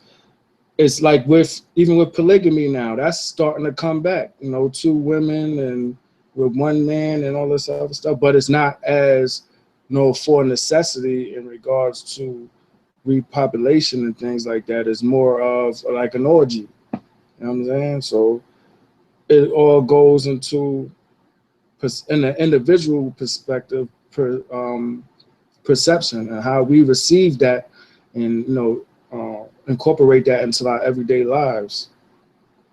You know what I'm saying? And that goes back to or how it always starts in the household, how a person grows up. You know what I'm saying? So now, like I said, I think as a people, we need to stop with each other, black women and black men, stop falling into what they, the stereotypes and stigmas. Like if I talk about, like electronics, if I talk about hacking, you know what I'm saying, things of that nature, people are like, oh, they start snoring and going to sleep because they're not expecting me to talk like that. They're not expecting someone like me, to be into that stuff, you know what I'm saying? And that's where we fall in. We sleep on each other. And that's what, like I said, we bring that into the relationships. We bring all of that into relationships. And back to what the sister said as well, like we got to know ourselves too. We got to really know ourselves before we start bringing other, because that's another life, man. When you go and you're dealing with people, spouses and stuff, relationships, that's another life that you're dealing with, man. That's another whole, they got their own stuff, and we have to coincide with that. You know what I'm saying? So you got to know what you're willing to tolerate, how you're going to tolerate it, and stuff like that, man. And be understanding about it. And that's where we have to understand. In order to understand it on an individual level, first we got to see everything. And that's how I play. It's like you play chess. I play chess. I was just playing it on my phone before I went dead. You got to look at the whole board, not just the piece you moving. You know what I'm saying? Because it's coming from every angle. Moves and things, society is moving on every angle, and it affects us indirectly as well as directly. We may not think, like I'm sitting in the living room in Nebraska, you know what I'm saying, and y'all in different states right now, but we on here live. Understand what I'm saying? So and we talking about this, the stuff that affects us as a whole, black people as a whole. You know what I'm saying? Mostly all of them I dealt with is black. And like I said, the personalities was different, obviously. And it goes back to how they was raised and, the stuff that they seen. And then I had to deal with that. I had to deal with all of that, and then, and like I said, everybody on here had to deal with someone else's issues and stuff like that. And that's based on how they perceive us as a whole, So we got to start there. I think we need to start there. Changing the narrative about us, about how we perceive each other. Stop underestimating each other, man. You know what I'm saying? And I mean this in a respectful way. Women is not equal to men, and men cannot be equal to women. We have to complement each other. We got to get back to compliment. You know what I'm saying? Like a plug in the socket. You know what I'm saying? Everybody got to play their role. You know what I'm saying? Two plugs don't go together. Two sockets can't go together. You know what I'm saying? And one can't play the part of the other. Socket cannot play the part of the plug. You know what I'm saying? And that's the problem. Women, not saying all women, but today's society, most women try to do, be men. You can't do that. I understand you want equal pay. You want, treat it, the right way and all that. That's cool. That's respect. But at the same time, when I'm talking about black, I'm going to keep it on black. We didn't do that. As black men, we didn't create that. We didn't create that environment for y'all.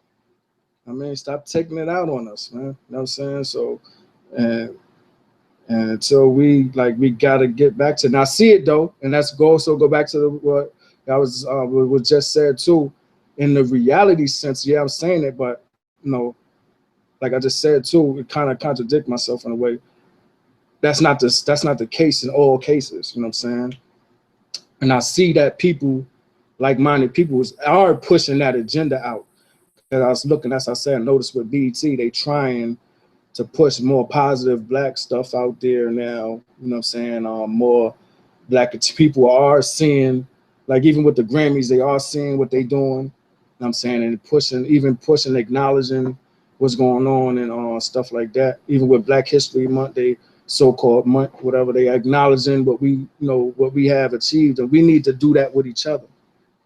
Acknowledge, who I am as a black man and our ancestors, what our ancestors had contributed, you know what I'm saying? And when even though I'm not, I may not personally have done what my ancestors done, but treat me with that respect. Understand what I'm saying? And as long as until we start treating each other with that, we're always gonna be, bickering back and forth, man. You know what I'm saying? We got to come out of that. And it's slowly happening, you know what I'm saying? But we need to speed it up, though. We need to speed up the process, man. Because the next generation, they getting older, and that time be gone, and they watching us.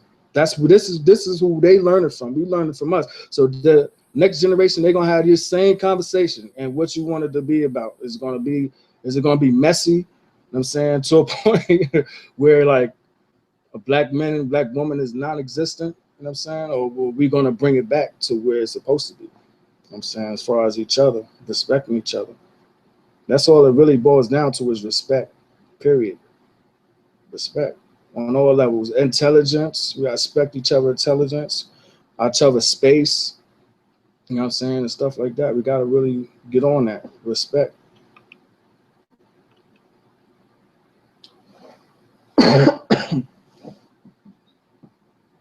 Any of the other sisters want to chime in?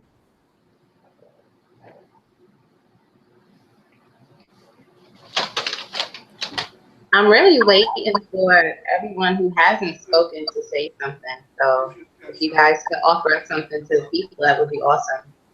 Can anybody hear me? Yes, sir. Welcome. Greeting. How you doing, Sister Anna Cat and Sister Angelica? I've been patiently listening into the depths of it. And Anna Cat, this is like really in my wheelhouse and one of my greatest pet peeves about us as a group of people. Yes, sir. It's and for anybody here who's religious, I suggest you go back and you read Numbers again.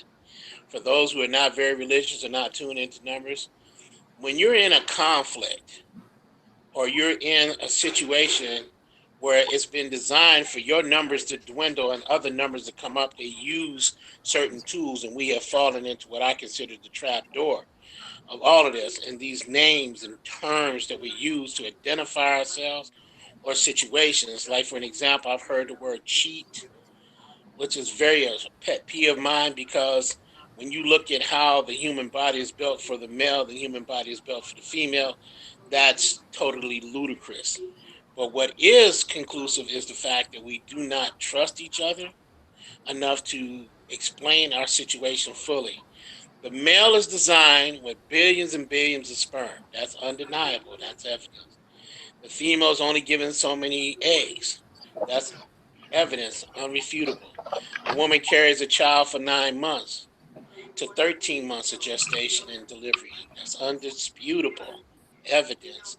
The fact that you expect a man to remain what you consider endowed to her during that time is not natural. That's the reason why nature set up things certain ways, and we've gotten away from that because we went into this Western lifestyle and culture where their numbers were increased and our numbers decreased. That's why the laws were set up in certain ways. We fell into the trapdoor of buying the Kool-Aid, and that's exactly what is happening. Why we're in the situation we are. Well, led up to a multitude of personal personality disorders, which led into all our dismay. And as now we have to figure out, are we going to create a new culture out of this trapdoor we've fallen into? That's really where we're at right now. Now that we understand some of the things that are the aftermath, what are we going to do to get us out of this funk? Now, we have different age groups in here, which is so beautiful because we really don't really run it. I don't really run into the hangout where there's different age groups where males and females. That's why I was really glad to see that Angelica and Sister Anna Cat opened their own platform to bring in the ladies in to express themselves. I do have one on the drawing board that I kind of introduced called the Black Row coming out, where women were going to talk about their emotions. The reason why this is so important is because we have a misunderstanding of how each one of us feel from the different age groups and how growing up. Because once you get to a certain age group, things change. So your perspective changes, your points of view changes, which then is going to affect your personality, which then affects not only your children, your grandchildren. And we're not looking at the totality of all of this aspect. We're taking chunks and chunks and chunks, looking at that chunk and expecting it to be the gamut of all of it. And that's not accurate. Now, for me, I'm 50 plus. So I had the time of the wildness, and I had the time where I've had a wife, and I have another wife now. And it's my third family that I'm raising. But when it comes down to it, falling into the scheme of the mandated and these laws and this culture, it has nothing but been detrimental to my being and personality. And I can state that clearly from all the relationships that I've had with other people, as not just the physicalness with the females, but the contacts I've had with males and their personalities with their so much emotions being raised by one woman has been very detrimental on how they even raise their children. So we're in trouble. That's the bottom line. We need to find a solution by troubleshooting, by looking at everything that everybody spoke about, analyzing it correctly, and then somehow coming up with a solution. I don't have the answer to it all. I can only express from my opinion or my viewpoints that has led up to my observation of our problem as a group of people. And I've been stating that it starts because we don't really have an identity to call ourselves. We're using crayon colors to describe ourselves to something somebody left us to call ourselves. And that in itself means we have no unity. When without that, we're going to continue to be lost in the framework of all of the etymology, all the lingo, and all the things that they have set up to keep us suppressed. So now it's up to us to get us out of this defunk. That's how I look at it. And that's pretty much what I have to say about that. And I don't want to take up any more anyone's time. I want to thank everybody for allowing to listen to me express myself. And I think that we need to be on the strength. We are one group of people with no substantial resources, no identity, and no direction. And that's why we are really messed up as a whole. Thank you. Yep, I agree. Yes, you hit the nail on the head there, my brother. That's why I'm so thankful and grateful that you joined us tonight to, speak on it, because we've talked so many times, and you know how I have talked about polygamy. I did state my marriage broke up because of cheating that I couldn't handle. But living life and understanding, and I know my brother Donna says, that's not really the nature. Not all men do this, but it's in the nature of a lot of men. And there are a lot of women who can't handle it or have not been taught or raised to handle it and go through life alone. And that shouldn't be. Holding animosity and anger. And when you do find someone who may be a real decent partner, you're bringing so much of that baggage into that relationship from the past hurt, from the past misunderstandings of life. You tend to ruin that relationship because of the past, because of the misunderstandings of what life really is. The brother is absolutely right. A woman's fertility is already in play when she is born. Okay?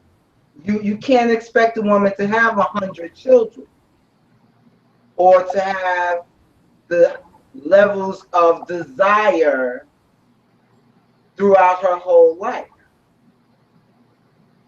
And when women are into rearing children and working and trying to make the household a place of love, security, make that nest, for instance, that's her focus.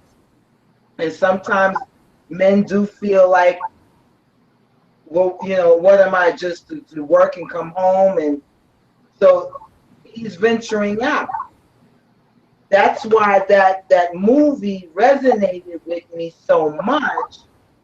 I understood it. You talking about Fences?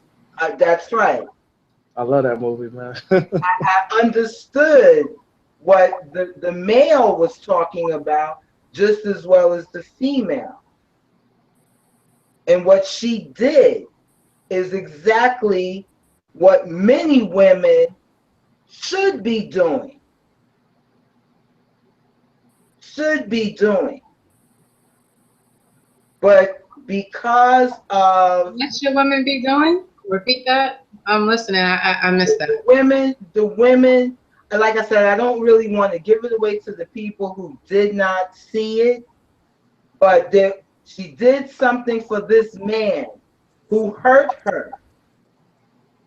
Who hurt her. She did something for him. And that is our nature. It should be our nature. And if we can get past this me kind of thing, then maybe this relationship thing that we are going through where we are separated and this dysfunctional way won't be. And it won't be women feeling alone, unprotected, unloved, unwanted. You understand? Yeah. So that this is where we got to discuss this. There are men who cannot just stay with one woman. We talked about the lion. I've been to the motherland, and I watched them in their habitat. It is the females of the pride who go out and hunt. And you know who's the first one to eat? It's really not so much the cubs. It's him, the male. And why? Because she wants the pride needs to be protected by that male so other males don't come in and kill off the offspring. Because those are the first to go, to put her in heat so he can now mate with them to bring his offspring. So she needs that male to reserve his strength, be strong, so he could protect the pride. And all the females are together rearing, hunting, and making sure that male has his needs. So what I'm trying to say and to understand, because I've experienced certain things, and I just want whoever listens to this stream to understand, we females, yes, we have to kind of get off of the me dynamic. Can I ask a question? Go ahead, sis. I hear what you're saying, but the problem to me lies in the fact that there's two problems really. When people get into relationships and they don't define the parameters of that relationship. And then two, if parameters are defined and say me and so and so want to be in a monogamous relationship exclusively between us, and one of us decides to step out, then there's a problem. And for whoever is the person that I would say would be the victim or the non-cheating party in this matter, there's going to be some emotional trauma, period. Now, how one reacts to that is, I think, predicated upon that individual and how they view, again, themselves in a relationship. And I understand what you're trying to say, but for people who, because it's not just women, it's men too, because men can also be traumatized by women stepping out or whatever happens in a relationship. The problem is being able to bounce back from that. Because like you said, traumas from relationships onto future relationships. I'm not sure if we want to tell people that they should just allow men to be men regardless, unless there's a mutual understanding within the relationship first. That's where the conversation has to start to happen. We need to start having serious conversations. And even if you go into the relationship not thinking I'm ever going to cheat on this person, if that thought even enters the mind for whatever reason, yeah, you need to sit down with this person and have that long, hard conversation. And that's something, that's why we call it cheating, because now the other person has no clue as to what is in your head, your feelings, the things that are affecting you to make you think this way. It could just be your own ego making you feel this way. It could be the lack of something going on in the home that makes you feel this way. It could be a number of things that drives a person to cheat. And it's cheating when the other person is unaware of what you're doing. You're lying. You're sneaking. I think before you make those steps, you need to sit down with that person and explain your feelings. That's what I, and we don't hold these conversations, and if we do, or the reason why we don't is because we're afraid it will hurt, it will be an argument, it will just be disruptive. But people have got to start, as Brother Adonis said, we have to be accountable. We have to start being mature. We have to start being mature. There's a lot of immaturity happening because we're just reacting to whatever feelings we have. We need to just start being mature adults, especially when you are dealing with another person in your life. They have feelings as well. And females the same way. It is not as though we may not want to step out. Instead of just sitting here thinking that, well, whatever, I'll do it on the side. No, you have to sit down with this person and say, this is what I've been feeling. I'm not getting this. You have to sit down and start having these conversations, which we don't do. We don't do. If my ex, and trust me, this wasn't a cheating in the marriage. These were things that I saw prior to us getting married. And it was my decision to kind of think in my own head that I'm going to change this person. No, you're not. No, you're not. It's a different thing if he wasn't that way before we got married and then something in the marriage changed and he had that desire. That's a different thing. You need to just sit down and start having these mature conversations. That way children are not disrupted. And the children pay a heavy price when two adults can't seem to work out their situation. And that to me becomes the real issue. Even, I'll give an example. You meet a guy, you think he's a nice guy, you have these conversations and you're dating. He has children with another woman. Sisters will get angry when he's got to leave her to go deal with the children. Why? The children don't deserve their father? What? But the brother now becomes conflicted because he doesn't want to lose you, but he knows what he needs to do for his children.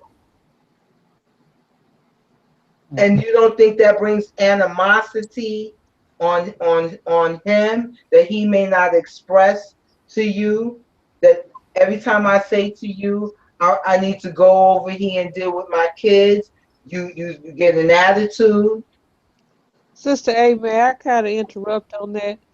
Why should there be a choice between a man that brought a family into a relationship versus the new relationship that he's in? I mean, when you're in a relationship, I think you should be upfront with, I think you should be more honest with what you want. I mean, I really don't think it's fair for a woman to dictate to a man when or if he can see his kids. I don't think anybody should have that type, even if it was the shoe was on the other foot. My man could not dictate to me when and if I spend quality time with my children. That's his life, like it's my life. You brought up some things about I guess since I'm a little older and I had to learn as I was growing and I'm still growing, that I do lay things on the table when I start a relationship. I will tell you exactly what my boundaries are. And I might be very anal about those boundaries, but that is the way I am. No, if I see red flags, I will bring up an issue right then, because if there's something we need to work on, let's work on that. But if we can't, I don't think we can continue to step two. I know a brother brought up about women having, we do have a certain span as far as bringing seeds into the world, but I don't think polygamy is an answer to everything. No, if I'm in a relationship and that man is cheating on me, I am not going to ignore that red flag, because to me, all men don't have to cheat. They might make that choice, and they might came in with that attribute, but it doesn't mean that I'm supposed to accept it. But that's just me. That's the way I am. I can agree with that, sister. I feel like if you're in a committed relationship and that brother steps out on you, why should you accept that? Because you're showing that you're not really valuing yourself at that point in time. You're going to stay with this guy just because to say, I have a spouse, and they're walking all over you. They're stepping all over your boundaries that you have set. I don't agree with that. I don't agree with the whole polygamy thing and the cheating. Going into a relationship, you should put everything on the table, what you expect out of a relationship. If someone slips up, of course you're going to react first. I would. But later I can sit down and communicate and talk with you. But the trust, all of that's going to be gone, the loyalty. So how can I continue to trust you or be with you when you've hurt me in that way?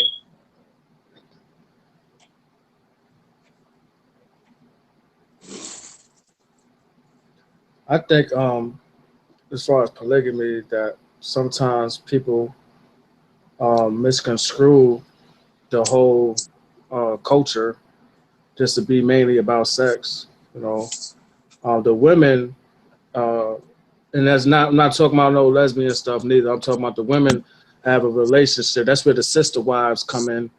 They supposed to have a relationship with each other as well. Especially when there's children involved on both ends and they having the same father. So I think education on that part is lacking in regards to polygamy, and that's where the lack of really knowing what it's about, because it's practice. It's a practice. Even they have some cultures where women have different men. You know, um, and the reality of it is that's how society, as we see today, was made. You know what I'm saying?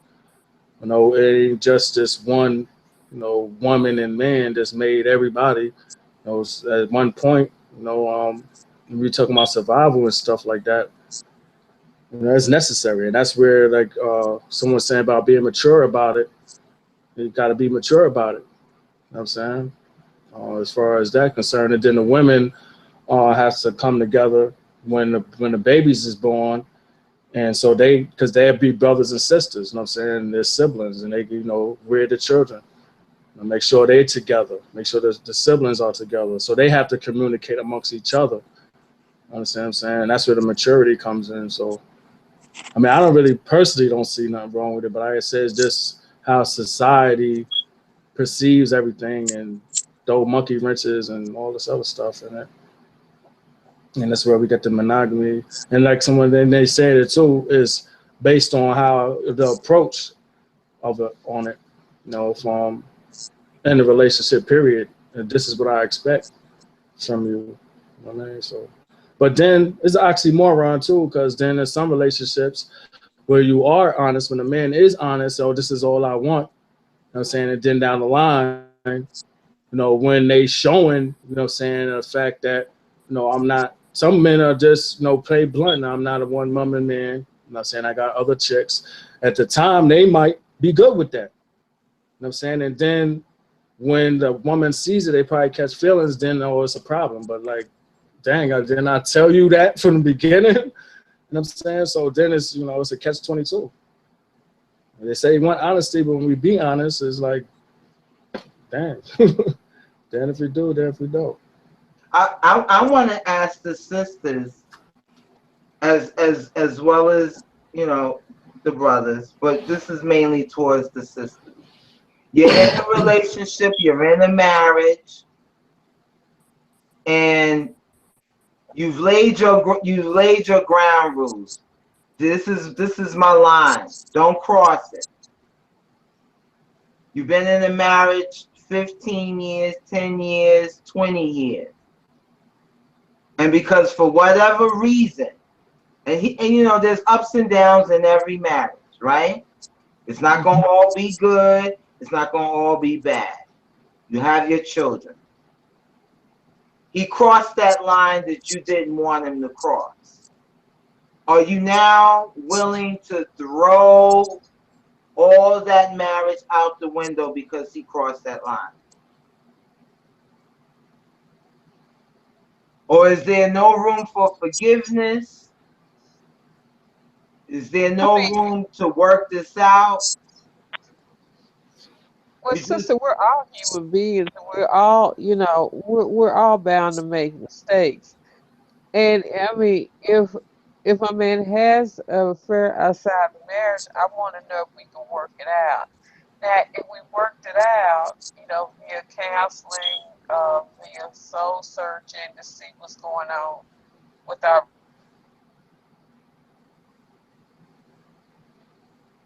again and again and again, that's when I will have a problem.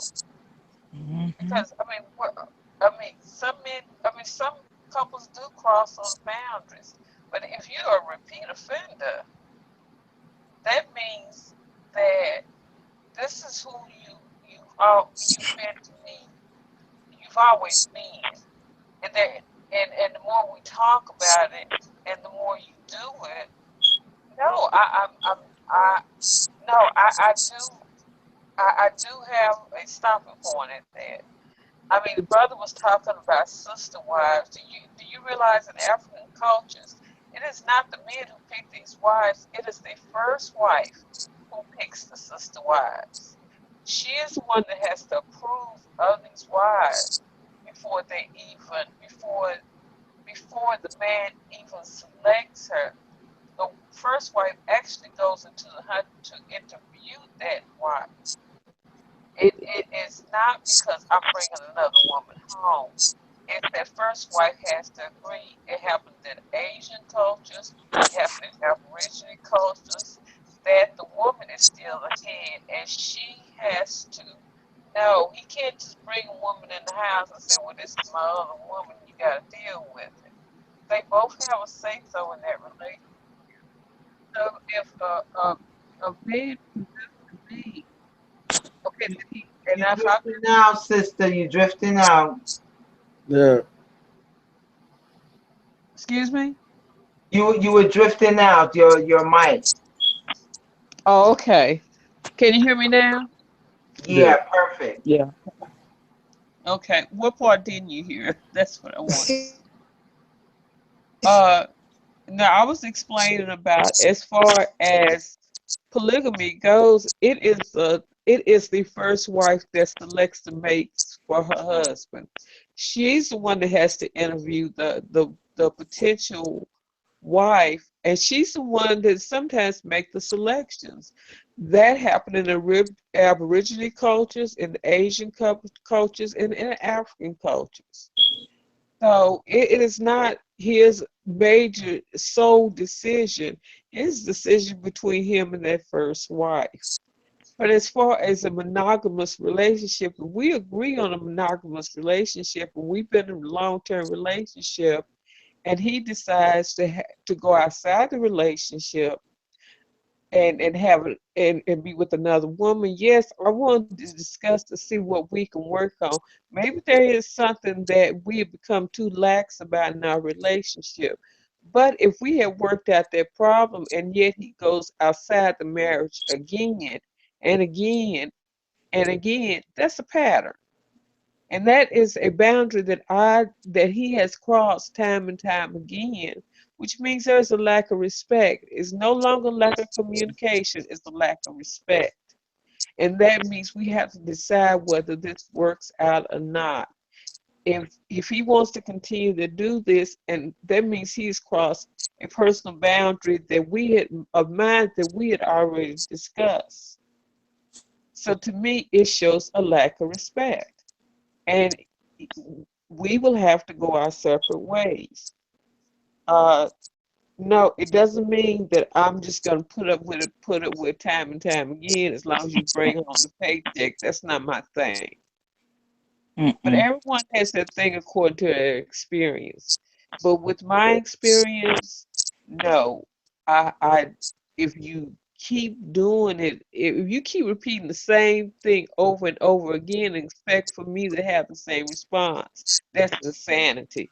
I'm not falling for it. And that's just coming. I'm an older woman with children, most of y'all's ages. I mean, that I've been there, done that. I have been to the point where, okay, well, he still loves me too.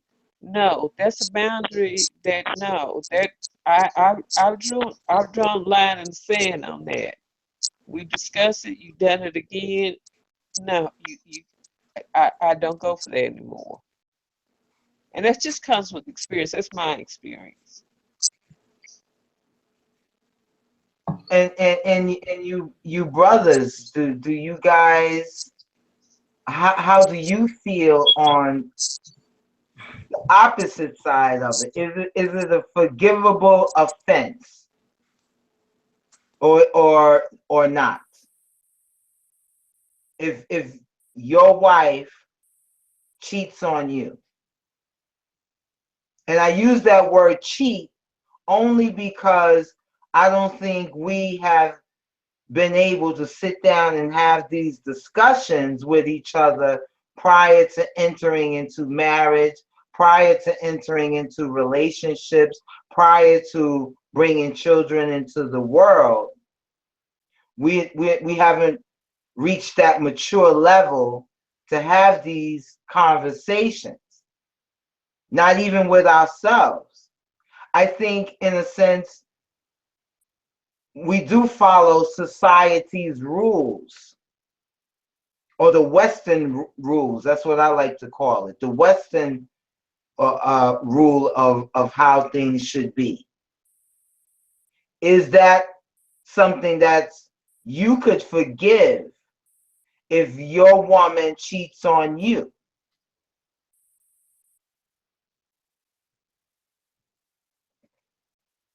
Because I think until we can be able to sit down and have these conversations in the courtship of a relationship, and even with our personal selves, we're going to always have this conflict with each other. We're going to be going through these cycles. Well, to answer that, I'm just going to talk from a personal level, not nothing hypothetical, but an actual situation I'm in now. Like, my wife was to cheat on me, I wouldn't forgive her personally, because it's for the simple fact that where we at now, we discussed that. Like, you know, what did I do? Like, for example, like, what did I, you know, we discussed what did I do for you to be sleeping on this couch? You know what I'm saying? We went through all of that. You know, so if she decides to go out, that's like disrespecting, because I didn't do nothing to deserve that. That's all I'm saying. I didn't do nothing to deserve that. I try to be affectionate and all of that. So I would say, nah, no. Now, if it wasn't to this point, you know what I'm saying, and it happened, then no, then we could talk about, then it might, depending on the situation, on how it happened, you know what I'm saying, then we could talk about it, and then it could be a consideration of forgiveness. But at this very point, no. The exact situation I'm in now, no.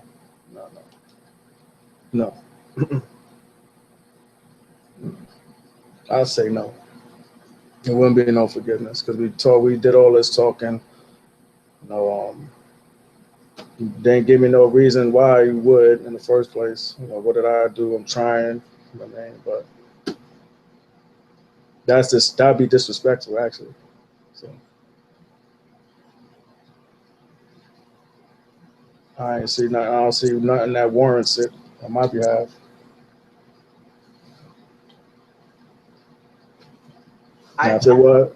Now, like I said, it depends on the situation. Like if it was me, like not trying, because I had to get real with myself. I get real with myself at times. If I wasn't trying, if I wasn't putting the effort, trying to be romantic and all this other stuff, if I wasn't doing that, then I can understand that. You know what I'm saying? You know, people got their needs. You know what I'm saying? Because it could be something that, and I'm gonna say this too. Outside of that, like, men don't just jump up and just cheat like we some real animals. And I'm saying that it's always a reason.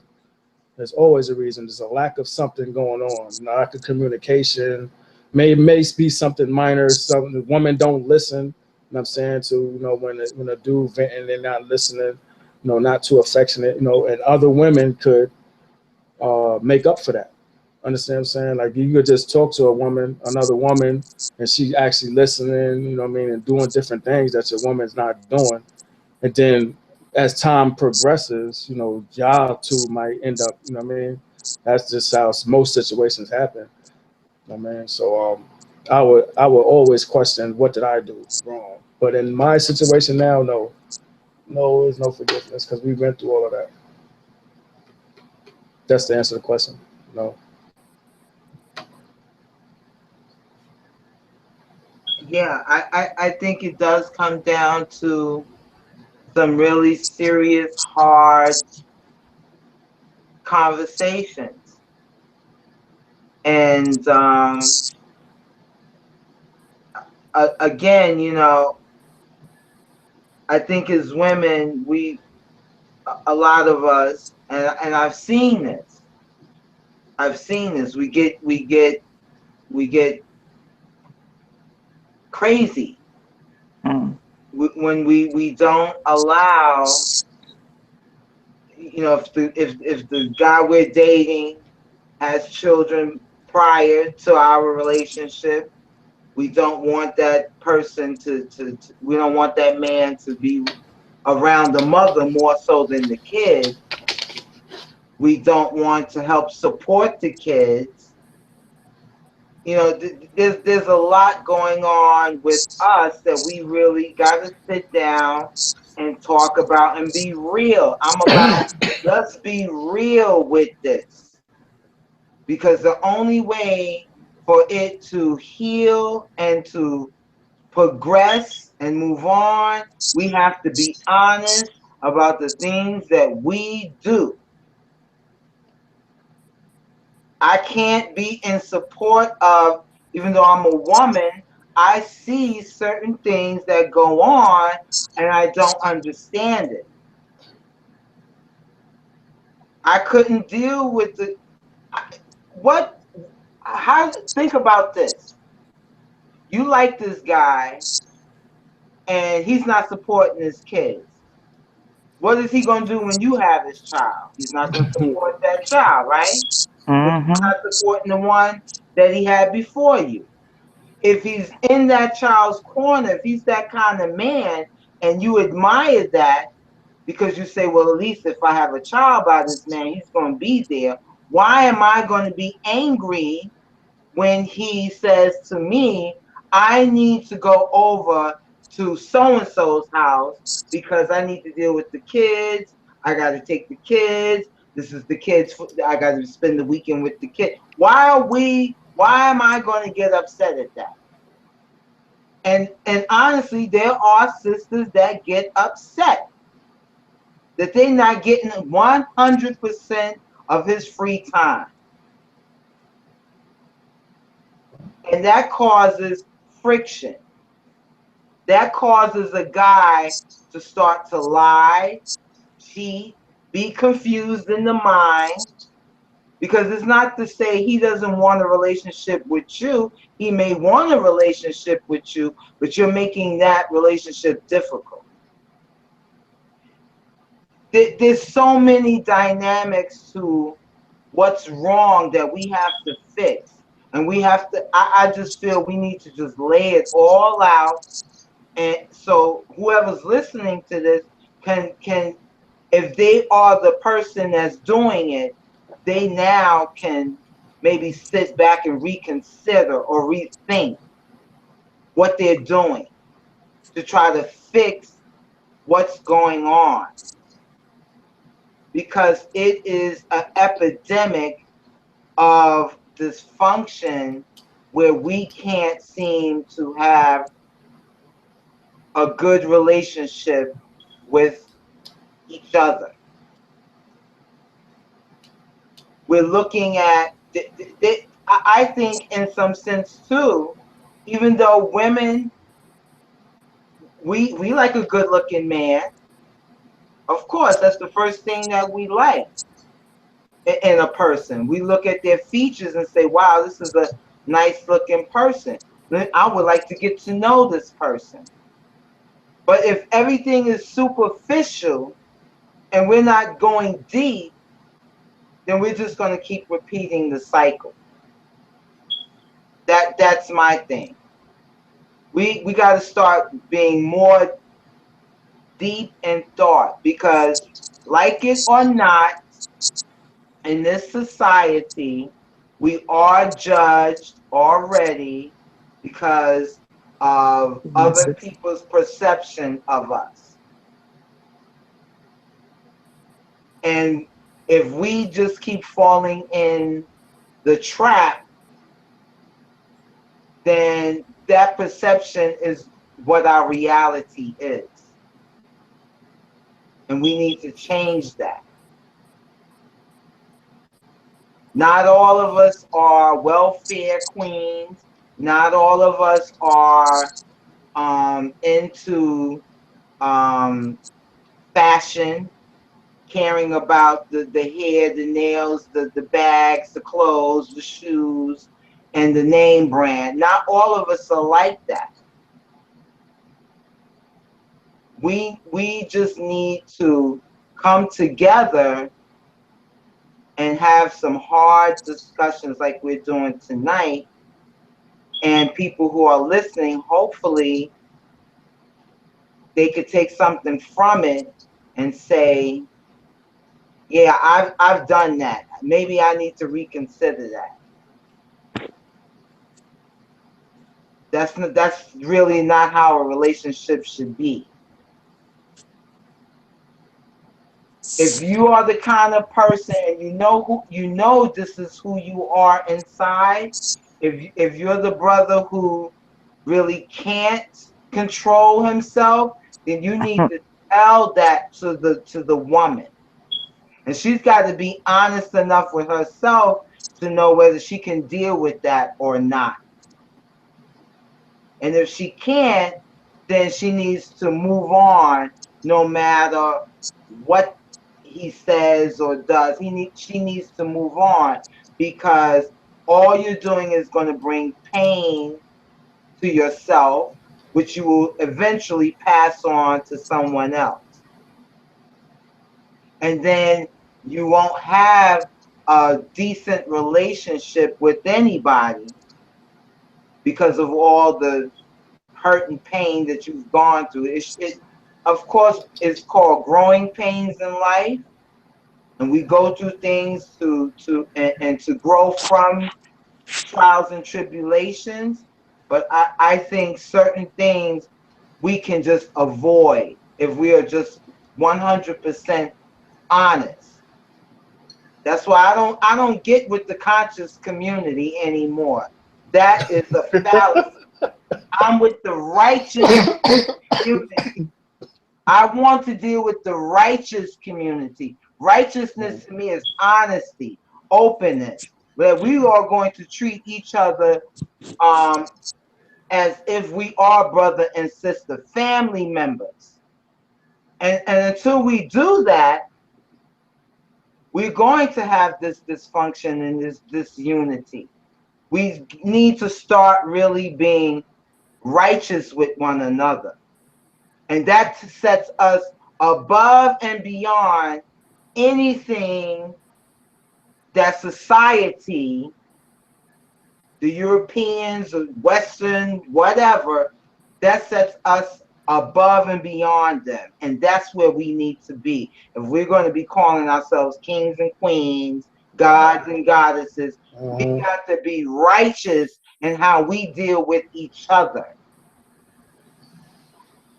And not follow this Shark Tank of BS. That's how I feel. I think we need to really, if whoever's single and you go into the next relationship, bring out that wholehearted honesty. Listen to that other person. Like Adonis said, when he didn't, when he's giving righteous advice to a sister and she's not accepting of it, he did the right thing. He moved on. He moved on. Because you can't make it work if it's not going to work. He was honest. He was smart enough to listen to the response to the information he was bringing. And that's what we have to start doing. We can't be superficial. Oh, that fat, that face, the muscles, that she's dressing, he's driving. We can't go there because that's a distraction from what is real. And the real is your emotions, your feelings, your future. That's the real. And when we are in marriages that are a little shaky, it's time now to maybe try something a little different so that marriage don't go separate. You gotta just lay it all out on, and there's a song, I think it was I don't think it was the main ingredient. It was another one of them old songs. My man was singing. I think it was one of them, the Levert guy. His group. He said, "Me and my woman cried together." If that's what you got to do with your woman to keep it together, then that's what you should do. That's what you should do. We have to just start really being real. Because I tell you, it is boggling my mind how difficult it is to date and to really find some real solid people. And that's a shame. That's a shame, because it's only going to get worse. It's only going to get worse. So that's how I feel about this relationship thing. We got to start being real, and we have to start being deep honest, and we have to start being righteous with one another, or we're just going to have another generation of broken families. And if family doesn't, and for those who, and I'll just end it on this, polygamy is not for everybody. And people do have the wrong idea what polygamy really is. But many of us are living that polygamous life and not liking it because no one's teaching us what it's really about. A polygamist doesn't mean that he's married to the woman that has his children. But as the new woman or the recent woman or the whatever woman in his life, it is really your duty to be a mother to those children just as well as the birth mother. Yeah. And many of us don't want nothing to do with the quote unquote children by this man we say we love. Then you don't love him, because those are his offspring. You can't be selfish. We have to get off that selfish. So I really want people to consider, stop hating on the child's mother and get to know her and start rearing children together.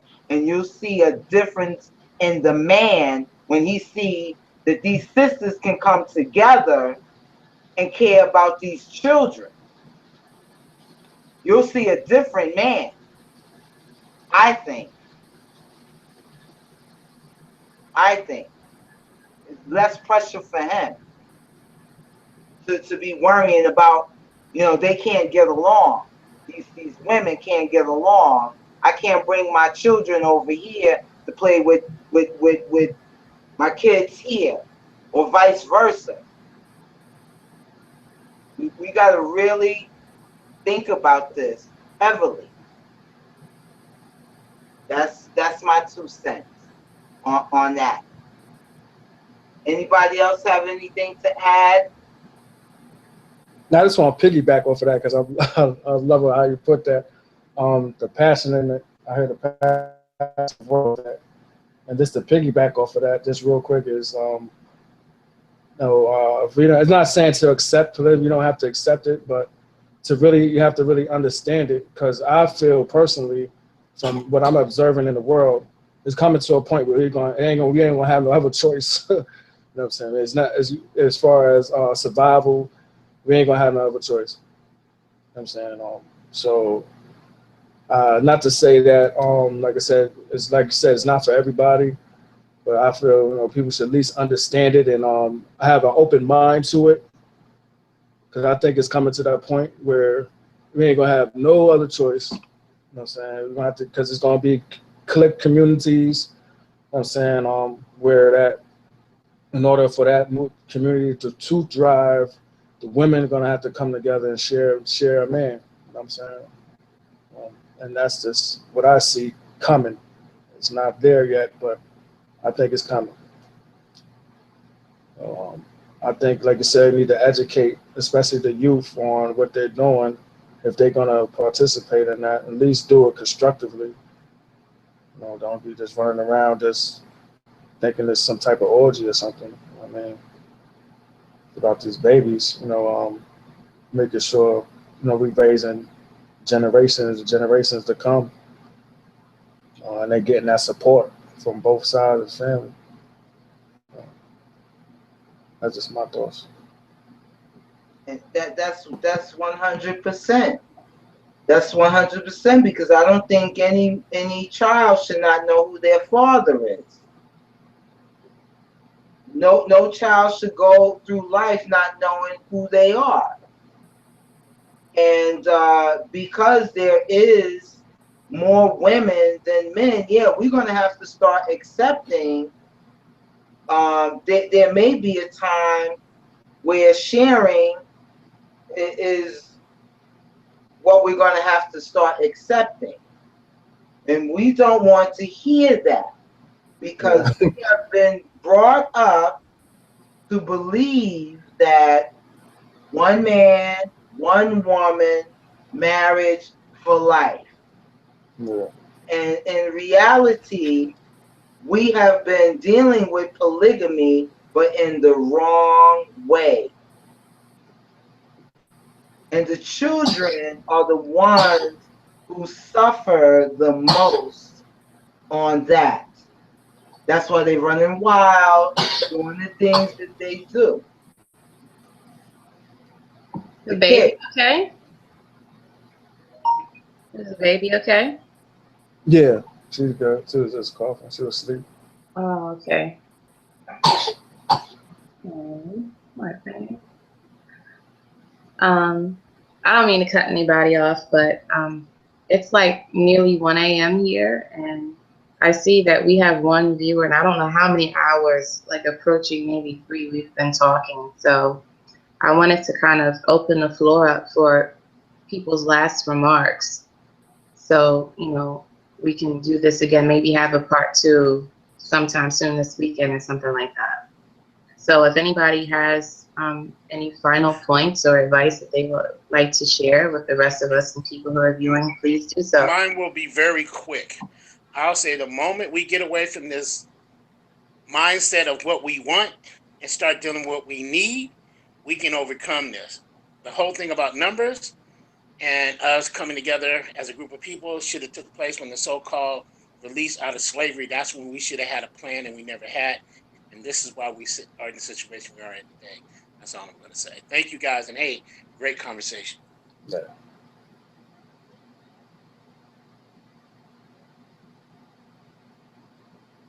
Anyone else?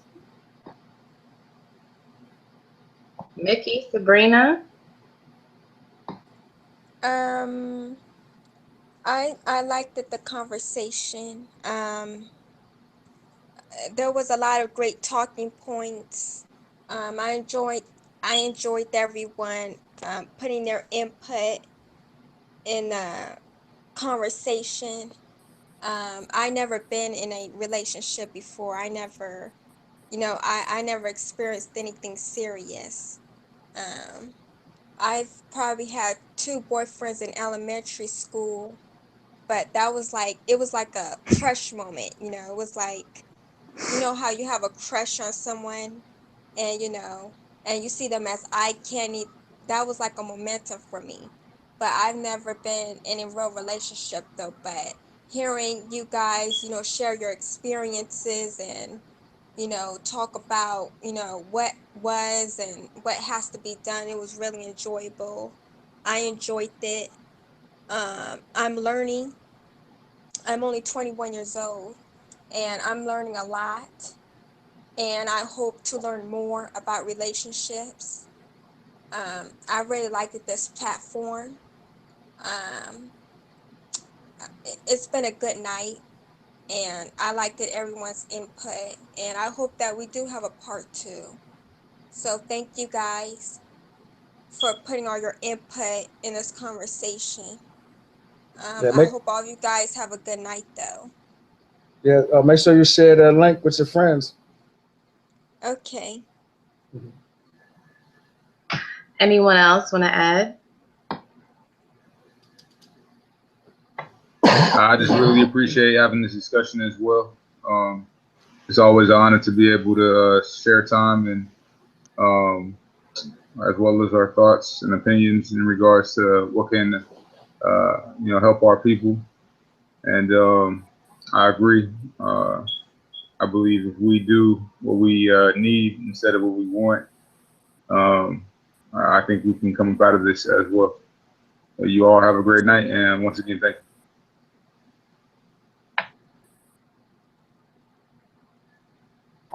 I have enjoyed the conversations tonight and listened to everyone's opinion, especially about polygamy. I'm kind of open-minded towards it, but I see that a lot of people go about it the wrong way for the control part of it or for the sexual part of it. Not really trying to build a family or being stabilized.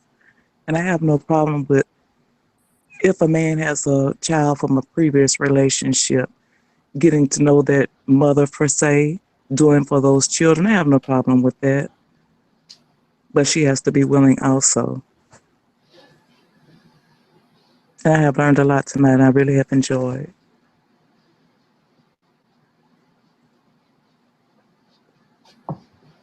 Thanks, sis. That's awesome. Does anybody else have anything to add? I like to make one final comment before we close this out. So if anybody has anything else to add, please do so now. This is Sister Anna Cat. I just want to say that whoever listens to this stream, there was a lot of topics that we talked about as far as relationships. And I hope that what you get out of it is to be able to sit back within yourself and to think long and hard on what relationships mean. This goes for male and female. And have that long conversation with yourself, and then have a long conversation with your potential partner. And don't bring the old baggage in. Take people for who they are in front of you. If it's something that you think has potential, try to work with that person. Be open and honest. We need to start being open and honest. We need not conscious, we need righteousness now. That is where we need to start being righteous with one another. And then we'll start to love and care about the next person's feelings and desires and work together. So I hope listening to this, you will be able to understand what we were all saying. There's pain and pleasure in living. But if we can be righteous with one another, I think there would be more pleasure than pain. And that's my closing argument tonight. Peace. Peace. This whole conversation has indeed been a pleasure to be a part of, and I know it's probably been interesting for whoever so happens to view this to listen to. I just want to say just very quickly that if we ever hope to have fruitful relationships, I firmly believe that we have to start with self. And we're always in a constant state of growing, so we never necessarily know how we're going to react to every single thing that happens in our relationships.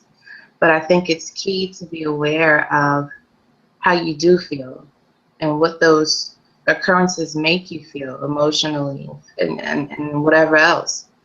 And then be able to articulate those things with your partner if that relationship is really worthwhile.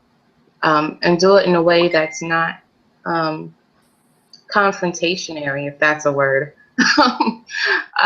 So I think we have to start diving deep into who we are, our inner selves, and then being able to articulate what our fears are, what we desire, where we see ourselves in the future, and then where we see ourselves as far as a collective within our relationships.